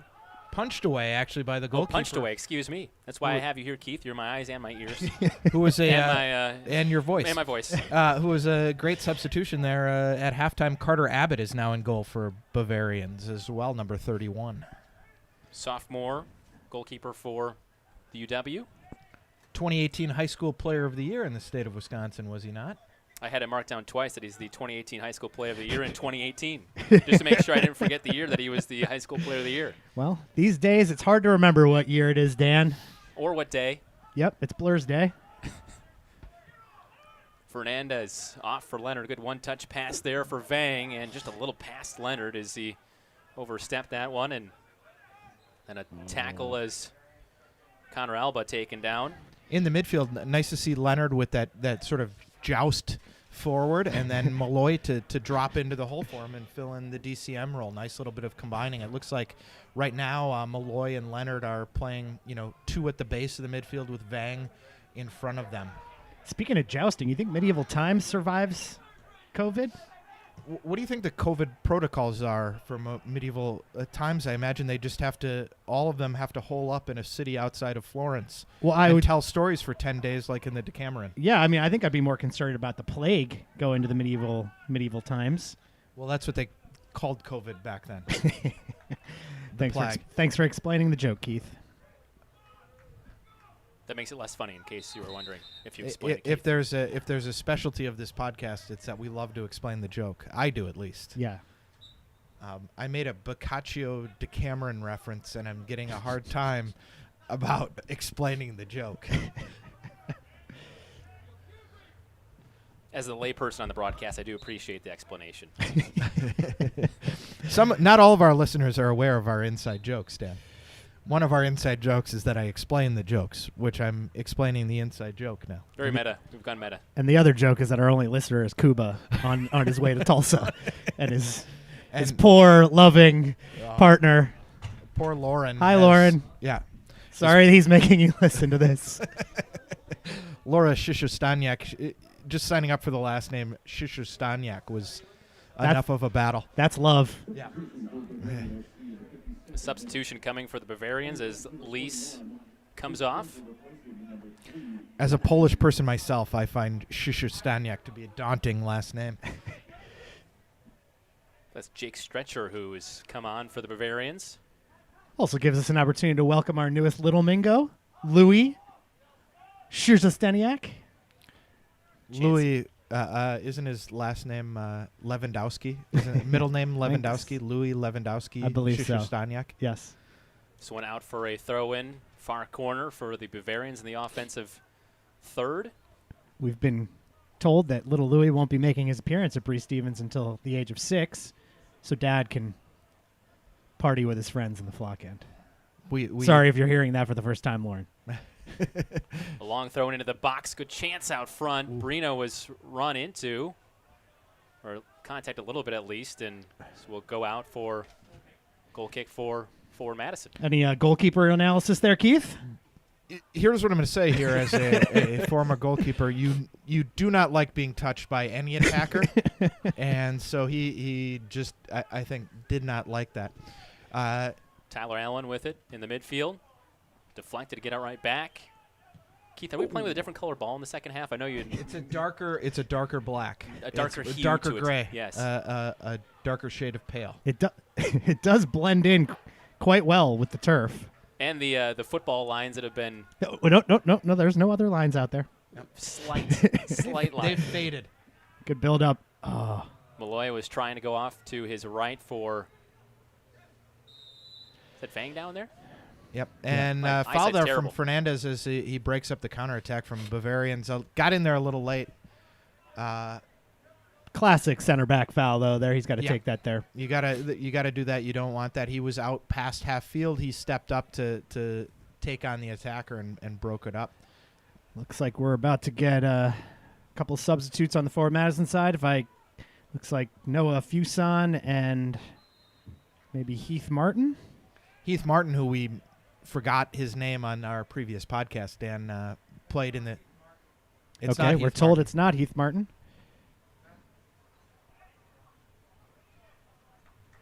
I got one of the two right from 65 yards away, so I'm gonna hang my hat on that. I mean, we are old. I have beautiful vision. I haven't been to the optometrist since I was 6. That's a true story. Well, how do you know that you have beautiful vision then? I mean, I can see. I just out point at something. Point at something. Anyhow, free kick there from the Bavarians, knocked out by Tobin. You might not know it to look at me, but I can run real fast. How much do you think I can bench? Great entertainment here for people listening. We're playing the very conducive to audio game. Point something at something and I'll identify it. Oh, it's going to be 21. Audie Jepson. Audie Jepson, new signing. Who? Thank you, Mitchell. Headed into the box. This one off the far post on the Bavarians' corner, and goal kick for Forward. Tell us a little bit about Audie Jepson there, Keith. Audie Jepson seems like a fine individual. In fact, Coach Carl Craigson, did mention that he is the sort of person you would want your child to marry or engage in whatever form of partnership they prefer, if they're ethically non-monogamous or whatnot. But really seems a fine guy and takes up the mantle from Louis Bennett and J.C. Banks last year of being the Wisconsin-born representative on the Forward Madison roster. Yeah, and Audie played his college soccer at UWGB and a couple seasons with St. Louis FC, rest in peace, and now finds himself playing for the hometown Mingos. And was home state Mingos. The subject of from our friends, the St. Louligans, they did a promotional campaign, and that if Forward Madison announced Audie Jepson's signing, they would make a charitable donation. So thank you for them for their hard work there.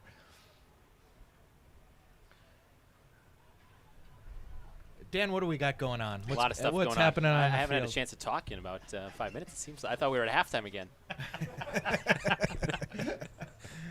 2-0 though, the Forward lead as Keith drops his mic. That's the action inside the press box anyway.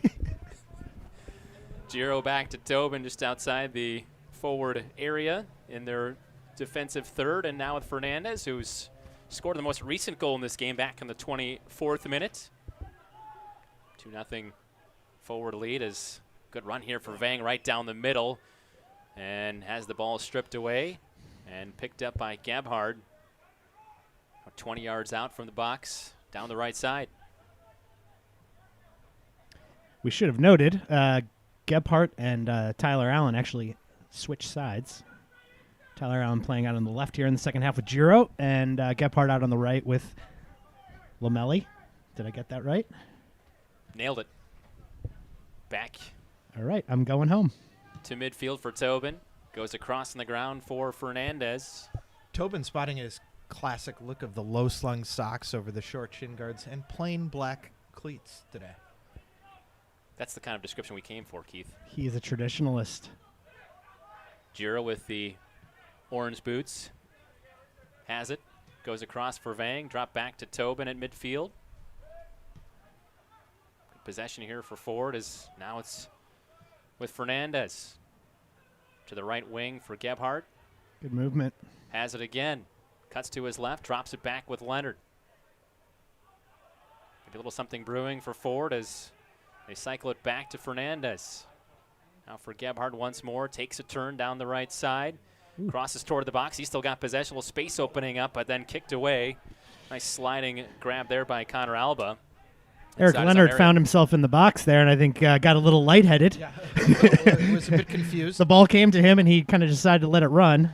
Felt the effects of the sun. Well, he did have Michael Vang behind him, and I think between the two of those, we want the shot coming from Michael Vang. Malloy has it now. Substitutions for Forward, waiting to come on at the next whistle. Malloy just outside the center circle on the forward half. Aerial pass into the box. Keegan to his left for Allen. Inside the area now. Crosses it and off of Malloy.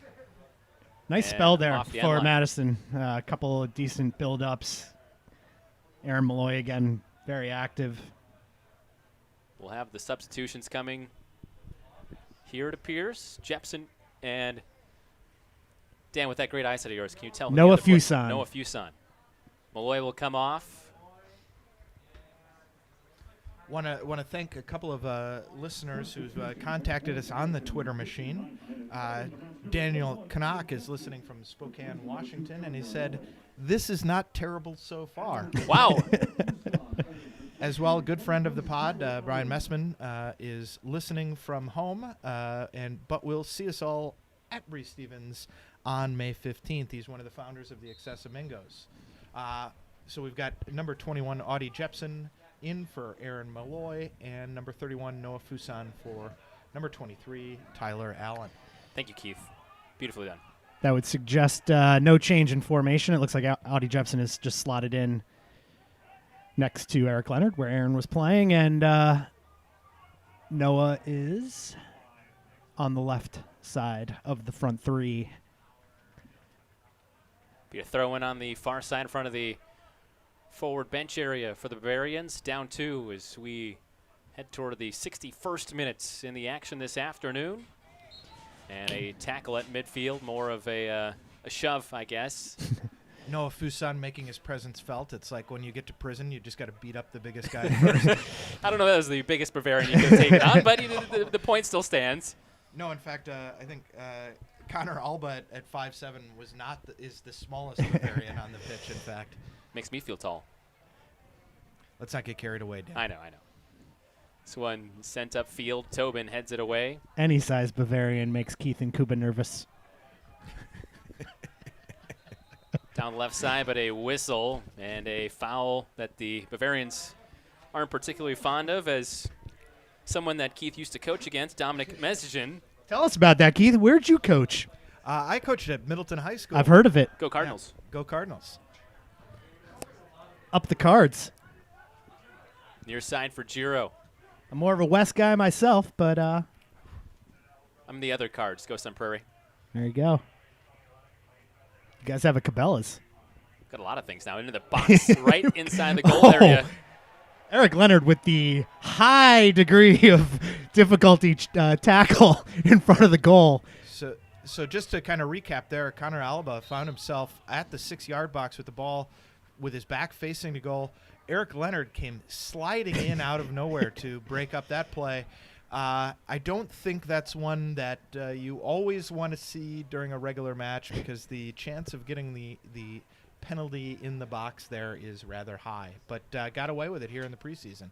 We will have a free kick coming up from the right wing just outside the 18-yard box. It'll be Husseini to take it, Milwaukee native. Right next to him is Jake Stretcher, so Actually, it'll be Stretcher to take it, beg your pardon, with the left foot. Curls us in toward the 6-yard box, and that one is out. Knocked away by a corner. Corner, yeah. Their good friend Logan Andrick, who went down early in the first half, will go take that. He has been all over the field this afternoon. Yeah, it was his opportunity, I think, in the first half that he smashed off the post after recovering from that tackle in the first 5 seconds. And by the way, that is Suko, not Jepson on the field. So the 21 in for Forward is Justin Suko. 5'10", 160 pounds, 22-year-old into the match. So no Audie Jepson today, I'm presuming, based on that. We got a good run down the outside for Fuson. And drops it with Suko. That might be him. Back along the near side for further Fuson. correction from our sources. Jepson is on the field. Justin Suko on the sideline right there. Okay. So just to correct you again. Correcting the correction. Yeah, Audie Jepson is on the pitch. Justin Suko is warming up on the sideline and will be coming on for the Mingos at the next substitution opportunity when the official signals him in. Corner kick here for Forward Madison. If I'm not mistaken, first corner of the second half for the Mingos. Near corner is where this comes from our vantage point. Swinson high in the air to the far side of the area and headed out by the Bavarians. It'll be a throw in for Gebhardt immediately into Leonard, but we're going to have a stoppage and the substitutions will come on now. The clearing header there was from Husseini, who's listed on the roster as 6 foot, but he looks a little bigger than 6 foot, doesn't he? That was the unofficial height that I pulled off of the internet, so could very well be wrong, Keith. I believe everything I read on the internet, Dan, so why wouldn't that be accurate?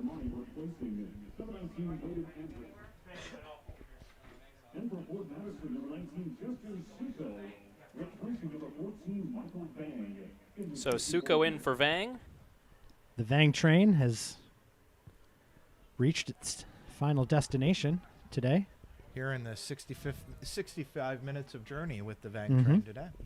Which was often his substitution pattern last season. Eric Leonard with a sliding tackle that he is known for. Cross the midline for the Bavarians, down to a hard tackle far side. We're going to whistle for that. So just to recap the formation here for Madison, Forward Madison with all these substitutions. You got Phil Breno in goal. Out on the right is Lomalai. In the middle you have Fernandez and Tobin. Out on the left is Lamelli. Brino in goal. Lamelli out on the right, and Giro out on the left, and then in the midfield Leonard with it now looks like Suko has come in at the center forward at the attacking midfield spot with Jepson, and then Noah Fuson out on the left wing. And out on the right wing is still Gebhardt. Yep. Fernandez taken down hard inside the forward end, and whistle sounds.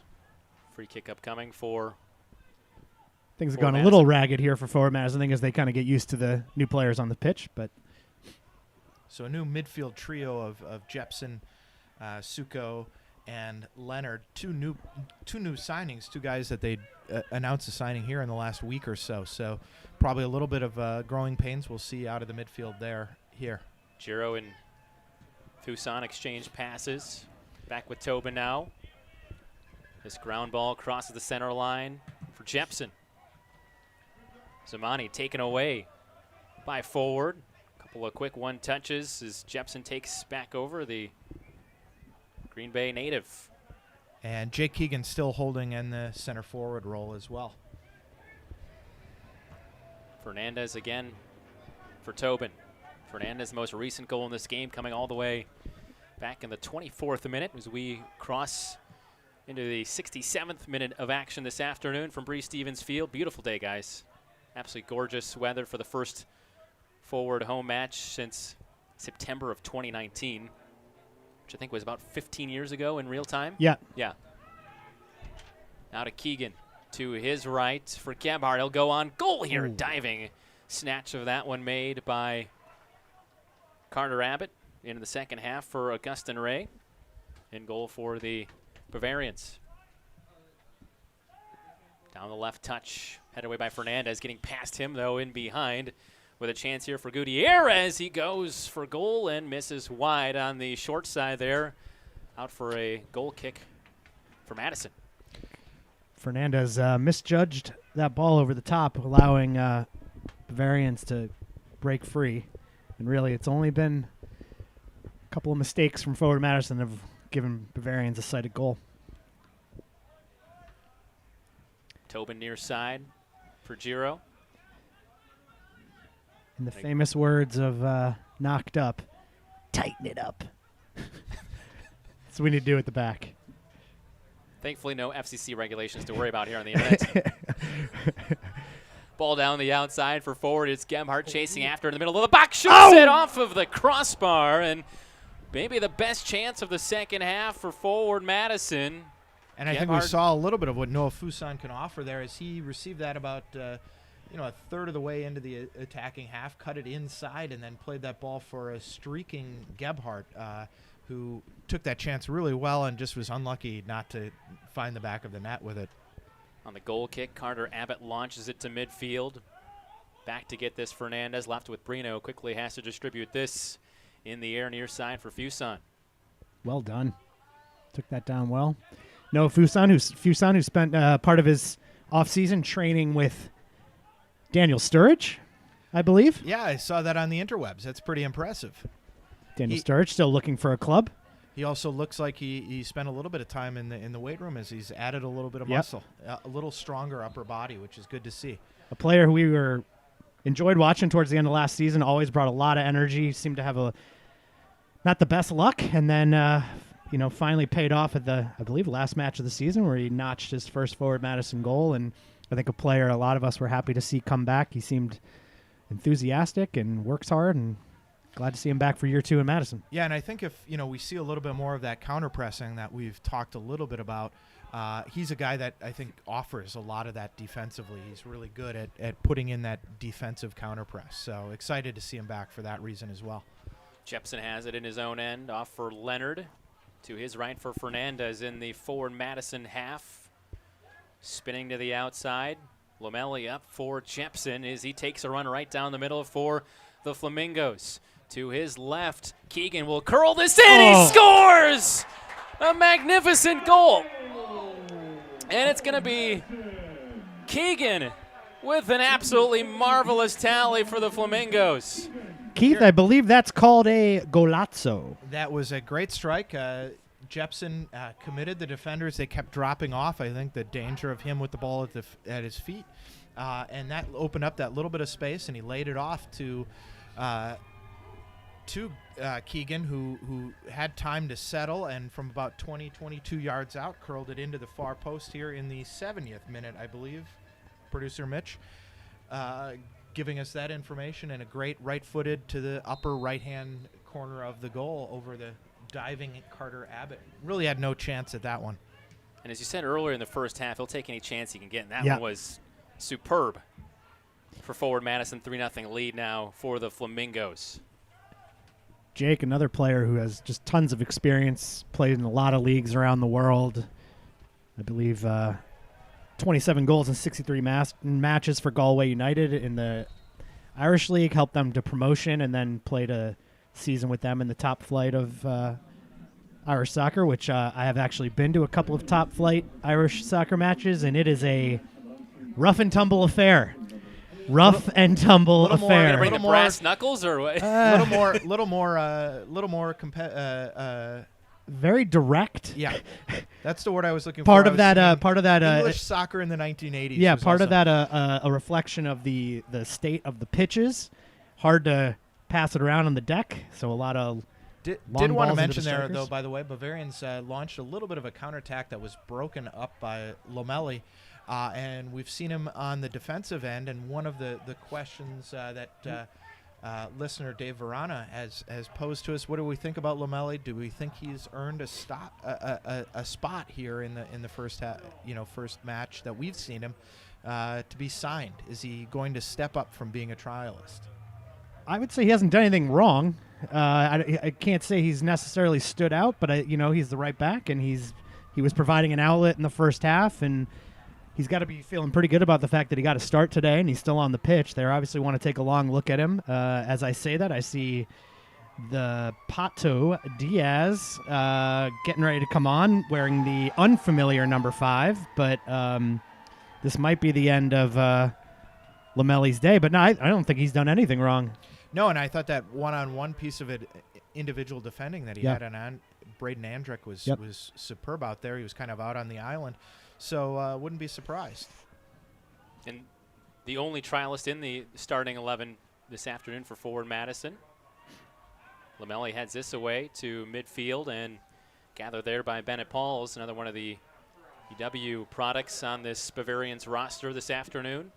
That's a good point, Dan. Even though this is a friendly, and I think there are unlimited substitutions, Forward Madison has not made wholesale changes. It's kind of looked more like a regular match. So clearly, Coach Craig treating this like a regular match. And part of that probably due to the fact that this is the last tune-up, you would imagine, for Forward Madison heading into the regular season. Already 2 games in hand, I think, on several teams. They're looking at. We're starting a little later than a lot of the teams here in the north, and with the additional sort of COVID restrictions now easing a little bit here in Dane County because of our excellent vaccination rate and so on. I think that's worked out fairly well for Forward as well. I do want to note again an update for John Dolazar. No pink sombreros. However, in very, very exciting news, Leo Rodriguez's pink flamingo made of stucco has made an appearance. It is behind the west goal here at Bree Stevens currently. It looks like he's trying to get someone to hold it because that thing weighs about 50 pounds and makes your forearms burn. But it is great to see the flamingo back at Breeze. By the way, Diaz is now on. Thank you for the reminder. We're back at a soccer game. And you guys no longer have to pronounce Lamelli's name incorrectly the rest of the match. Tackle here on Giro check that in Fuson rather, as he goes down to the turf. Pick some of that turf pellets out of his shoe. The free kick was a quick turnover, and now back in possession of Bavarians, who are trying to get something going, maybe get a peg one back, as they say. 75th minutes where we're at right now. 3-0 Forward Madison, 2 in the first half. 1 in this second 45 so far by Jake Keegan. I would say the prettiest goal of the game so far for Forward Madison, but feel free to jump in and correct me, guys. Although that diving header from that's true. And the first goal, they're all pretty. Okay, yeah, actually, we're equal. Yeah, level playing field for Forward Madison as Diaz gets this on the right wing. He's going to send it into the box. Keegan there, a headed opportunity. It's picked up by Fuson left side of the area. He dribbles his way in, curls it on net, or tried to anyway. That was blocked immediately, and Leonard will fan this off to his right for Diaz. Gets it back from Jepson.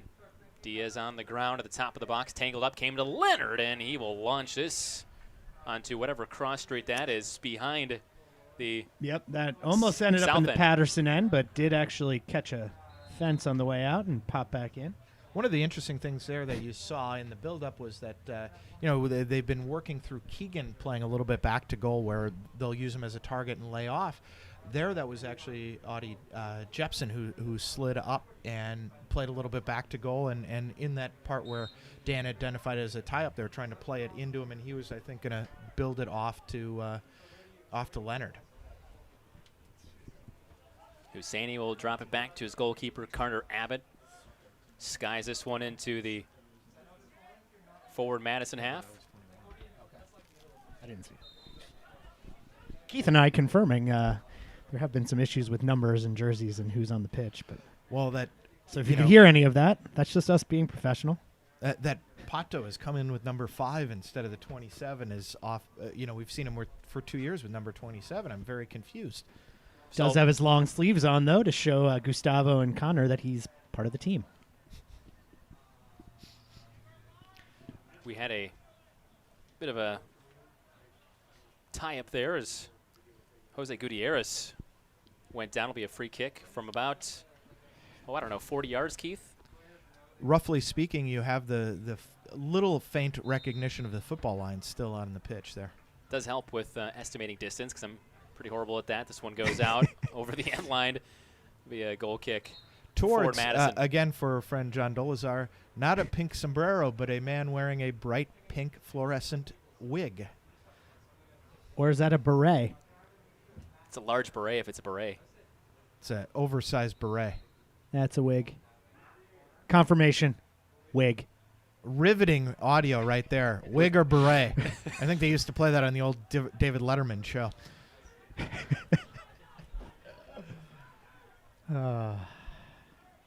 I was going to say Lawrence Welk show, but I think a little too far back. Down the outside. This one building. Gebhard down the right wing. 5 yards out from the box. And he was hammered down to the turf. And was he inside the box, gentlemen? It's close. Yes, it is. I think he is. Oh, we're pointing for we're a getting penalty. a penalty. Yep. We need to go VAR there. Gets the yellow card to, was that Hosseini that got the yellow card there for the foul on Gebhardt? I believe so. Kind of. Nick Marshall on the penalty. On the foul there for the Bavarians, I think is who the PA just said. So it'll be a penalty coming up for Gebhardt. Keith, where do you land on the guy who draws the penalty, taking the penalty? I'm generally not a big fan of that, but apparently that's a U8 rule, I've been told. Gebhardt against Abbott. Playing the second half for the Bavarians. We are ready for the penalty. There sounds the whistle. And here goes Gebhardt with the right foot. He scores! 4-0 Forward Madison. They score on the penalty, and that just might be the nail in the proverbial coffin in the 79th minute. Great penalty there from Gebhardt. Goalkeeper went to his right, and Gebhardt went to his right, and wide open spot, just slotted it in. Interesting thing on the build-up there from Christian Pato Diaz. Won a header near midfield, which is not something you see very often from the very short, probably 5'4" Christian Diaz. I think he's taller than that. 5'9". On the sheet, I think in high school I was listed as 5'11", so maybe 5'6", 5'7" for Pato. Tell us more about your high school playing career, Keith. Did you coach against anyone in this game? Indeed, I did, against number 20, an attacking center midfielder for the Bavarians, Dominic Mezgin. And you coached, where was it again? I coached at Middleton High School. Middleton High School, I forgot from the last time we talked about this 5 minutes ago. Did you play 3 at the back? Chance in the box for Fuson, and that one off the hands of Abbott. Sorry to interrupt, go right back ahead. At one point we had a very strong sweeper, and so we played with a 3 in the back, and you just got it wide and got it into the mixer? Exactly. Well exactly. done. Yeah. Second corner of half 2 for Forward. It'll be taken from the near corner. Dan, can you get a glimpse at who just might be down there? Vang's out of the match, so I couldn't honestly tell you who's down there. But no matter, it's back to midfield. Jepson to Diaz. Carter Abbott with another aggressive punch there to clear that ball, doing a pretty good job of dominating his box in the air. I believe that was Suko on the corner kick. Dan, Thank for you. Future reference.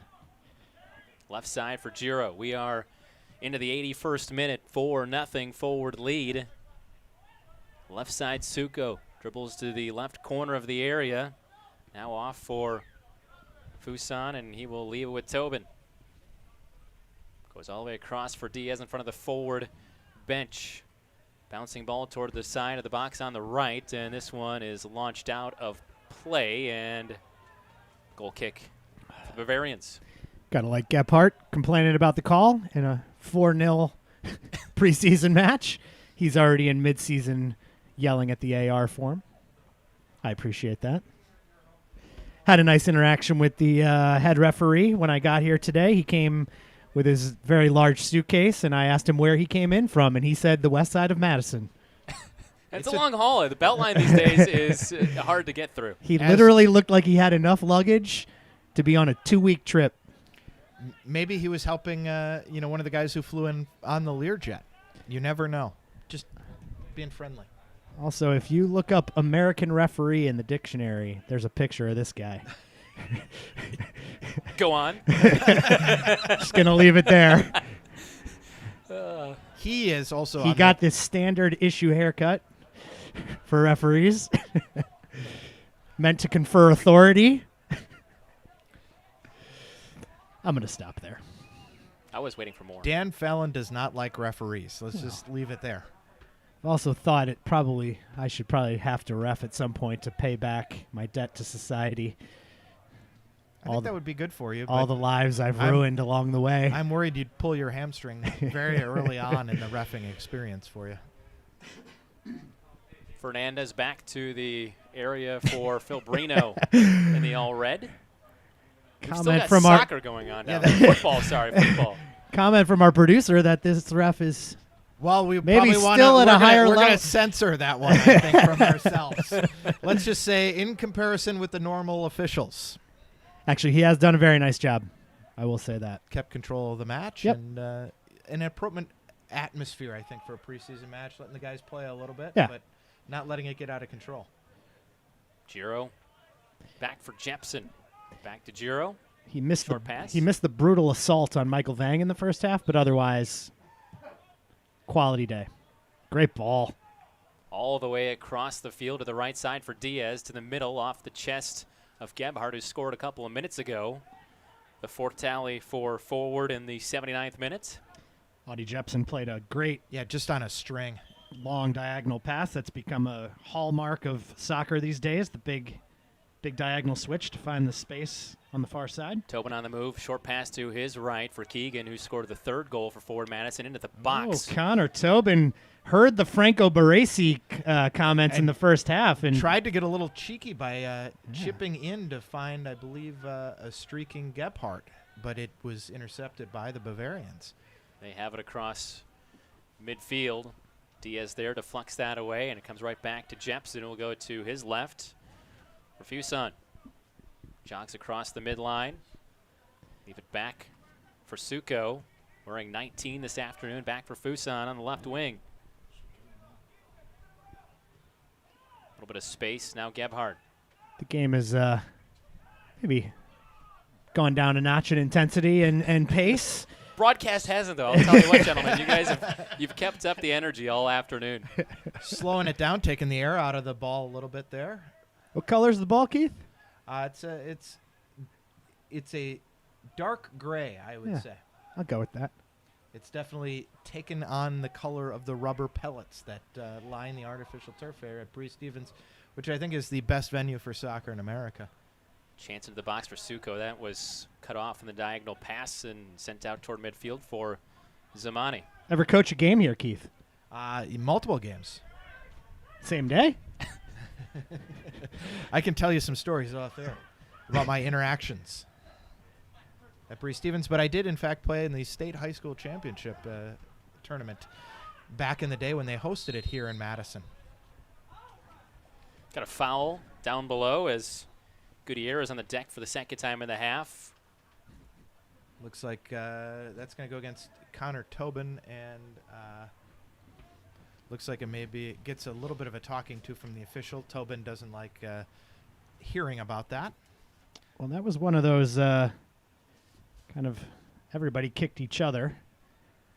Jose Gutierrez, number 22 for Bavarians, still down on the pitch. He's looking, he needs a sub.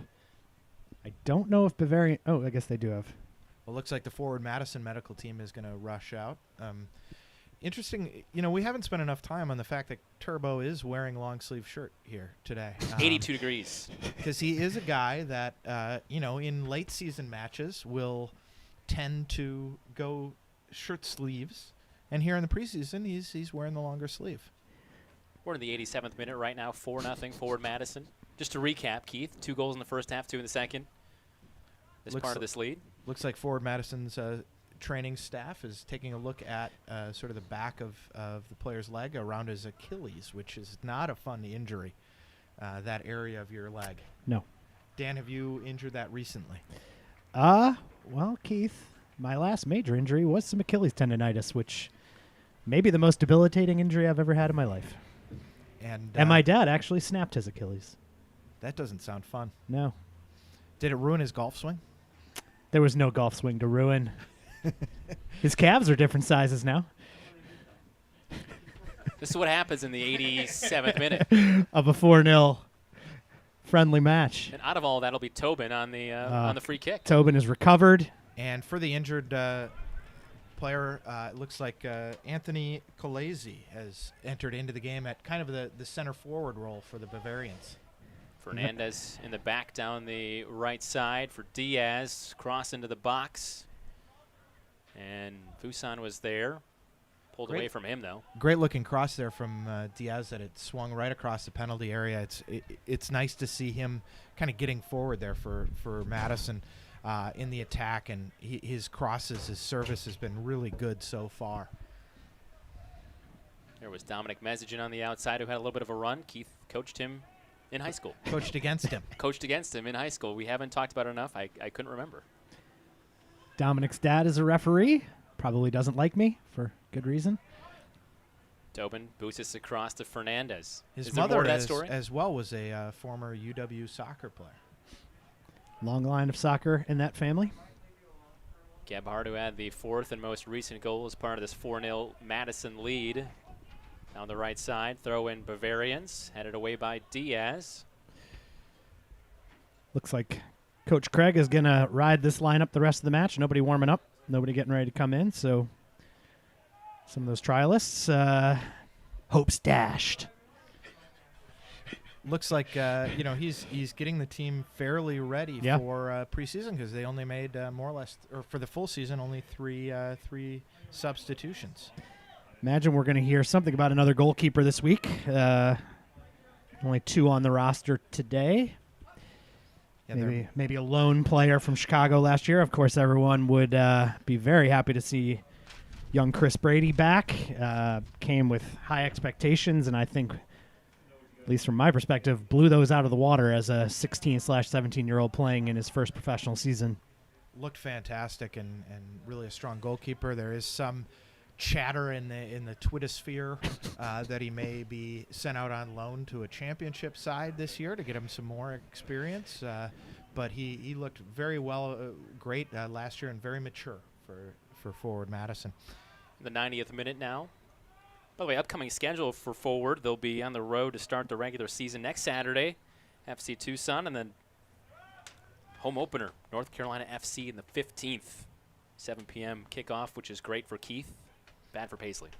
Perfect. The producer, timing. sorry, Paisley, the producer. Of course, North Carolina Football Club, a new addition. They much like the Richmond Kickers, dropped down a division to join us in League One from the championship last year. Richmond, of course, was in the championship and was one of the inaugural teams in the USL. Former club of former captain Connor Tobin. Ex-captain.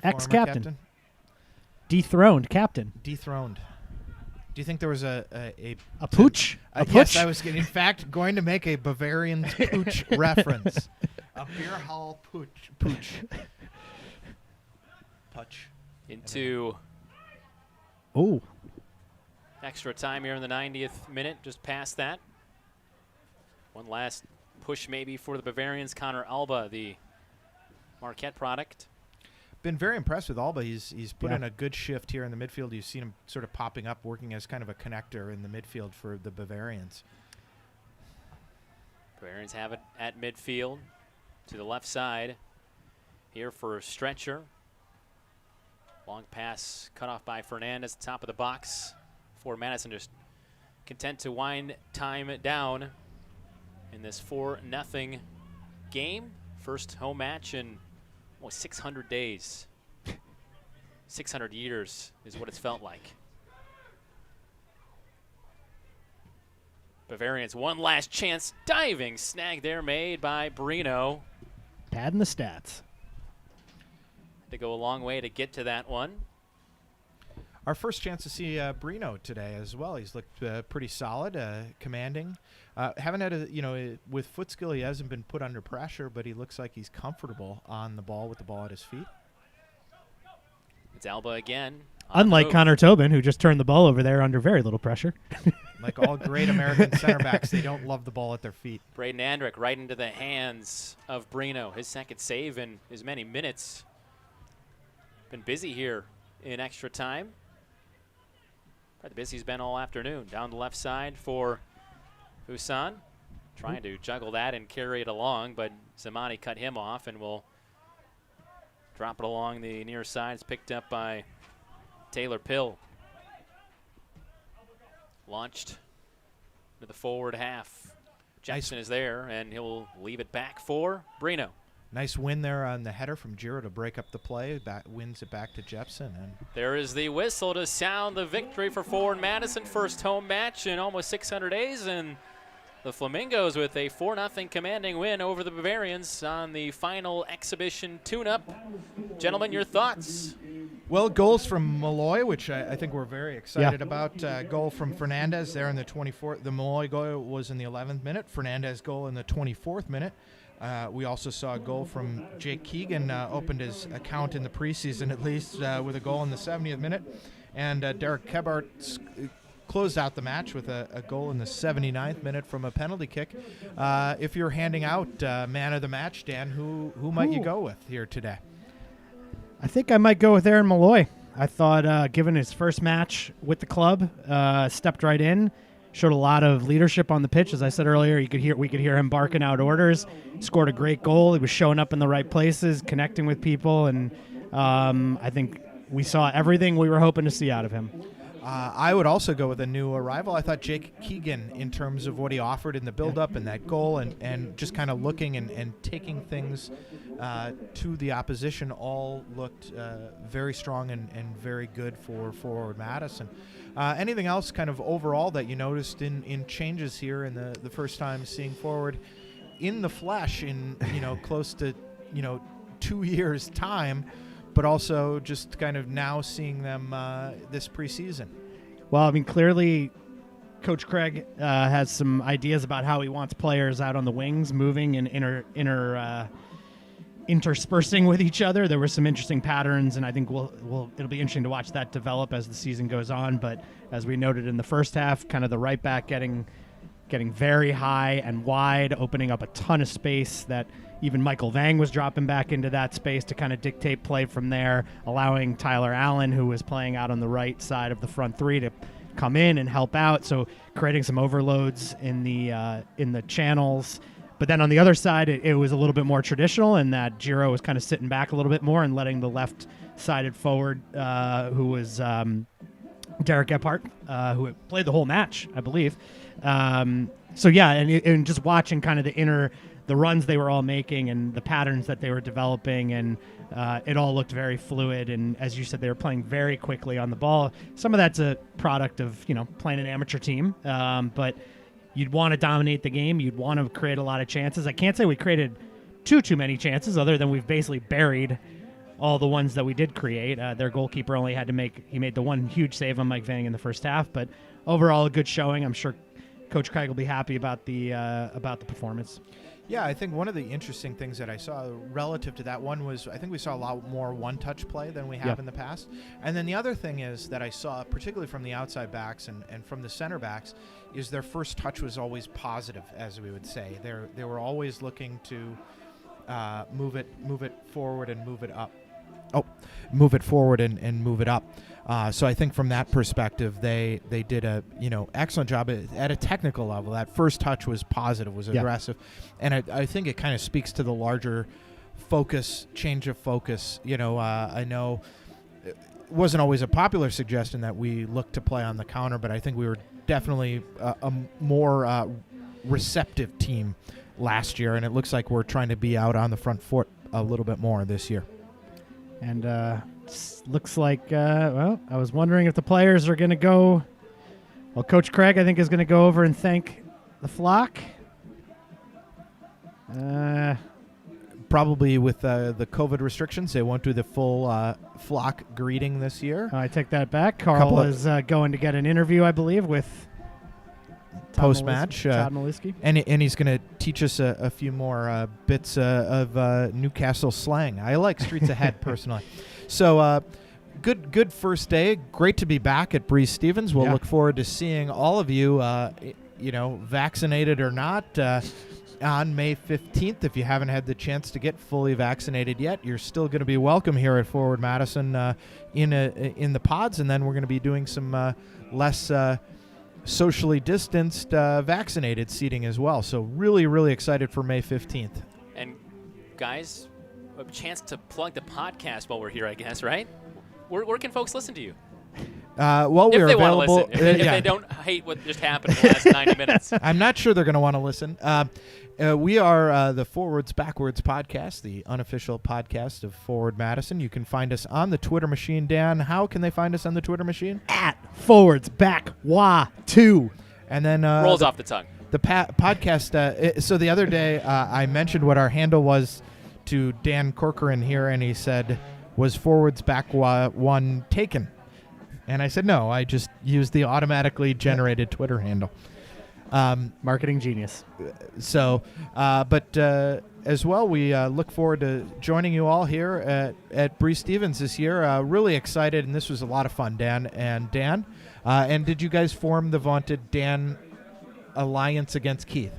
Yeah, you're not going to be able to drive home in whatever you brought here. It's currently up on blocks. Excellent. The Volvo is out of commission. Speaking of, it's a Subaru Outback. Subaru, thank you. Volvo, so it's all the same. If you want to stream our podcast, you can listen to it on most major streaming sessions. Want to thank producer Mitch for his behind-the-scenes work, all the technical excellence. You can't see it, but we are applauding him here. And we really, would not have been able to do this without his help. So appreciate him, his work, and we'll also want to thank the club for allowing this opportunity.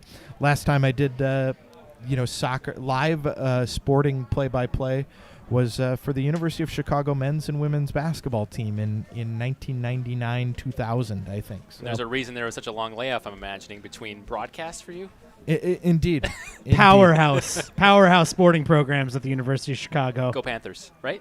Panthers. Maroons. The Maroons. We were the Maroons. So anyway, I think we have earned our outside beer, Dan and Dan, and so we'll leave it there. Again, thanks Mitchell Meerman for putting that all that together, and thanks to Dan Corcoran. Follow him on Twitter as well. Or don't. And thank Jason Klein from Forward Madison for organizing this, promoting it on social media, all of that great work. And thank you to Connor Kaloya for not just killing the whole deal when he heard about it. He did think about just sitting behind us and supervising us, but apparently he had more important things to do than stop us. So, again, thanks to everybody involved. Thanks to all of you who put up with us for the previous 2 hours. Really had a lot of fun. Hope you did too, and hope we... for those of you who weren't able to make it out to Breeze, gave you a little bit of the thrill that we're all looking forward to once we get back. And we can confirm that former ex-captain Turbo Tobin is downing a beverage in one, doing his traditional post-game chug. And so with that completed, we say thank you, and we say forwards, not backwards, upwards, not forwards, and always twirling towards freedom.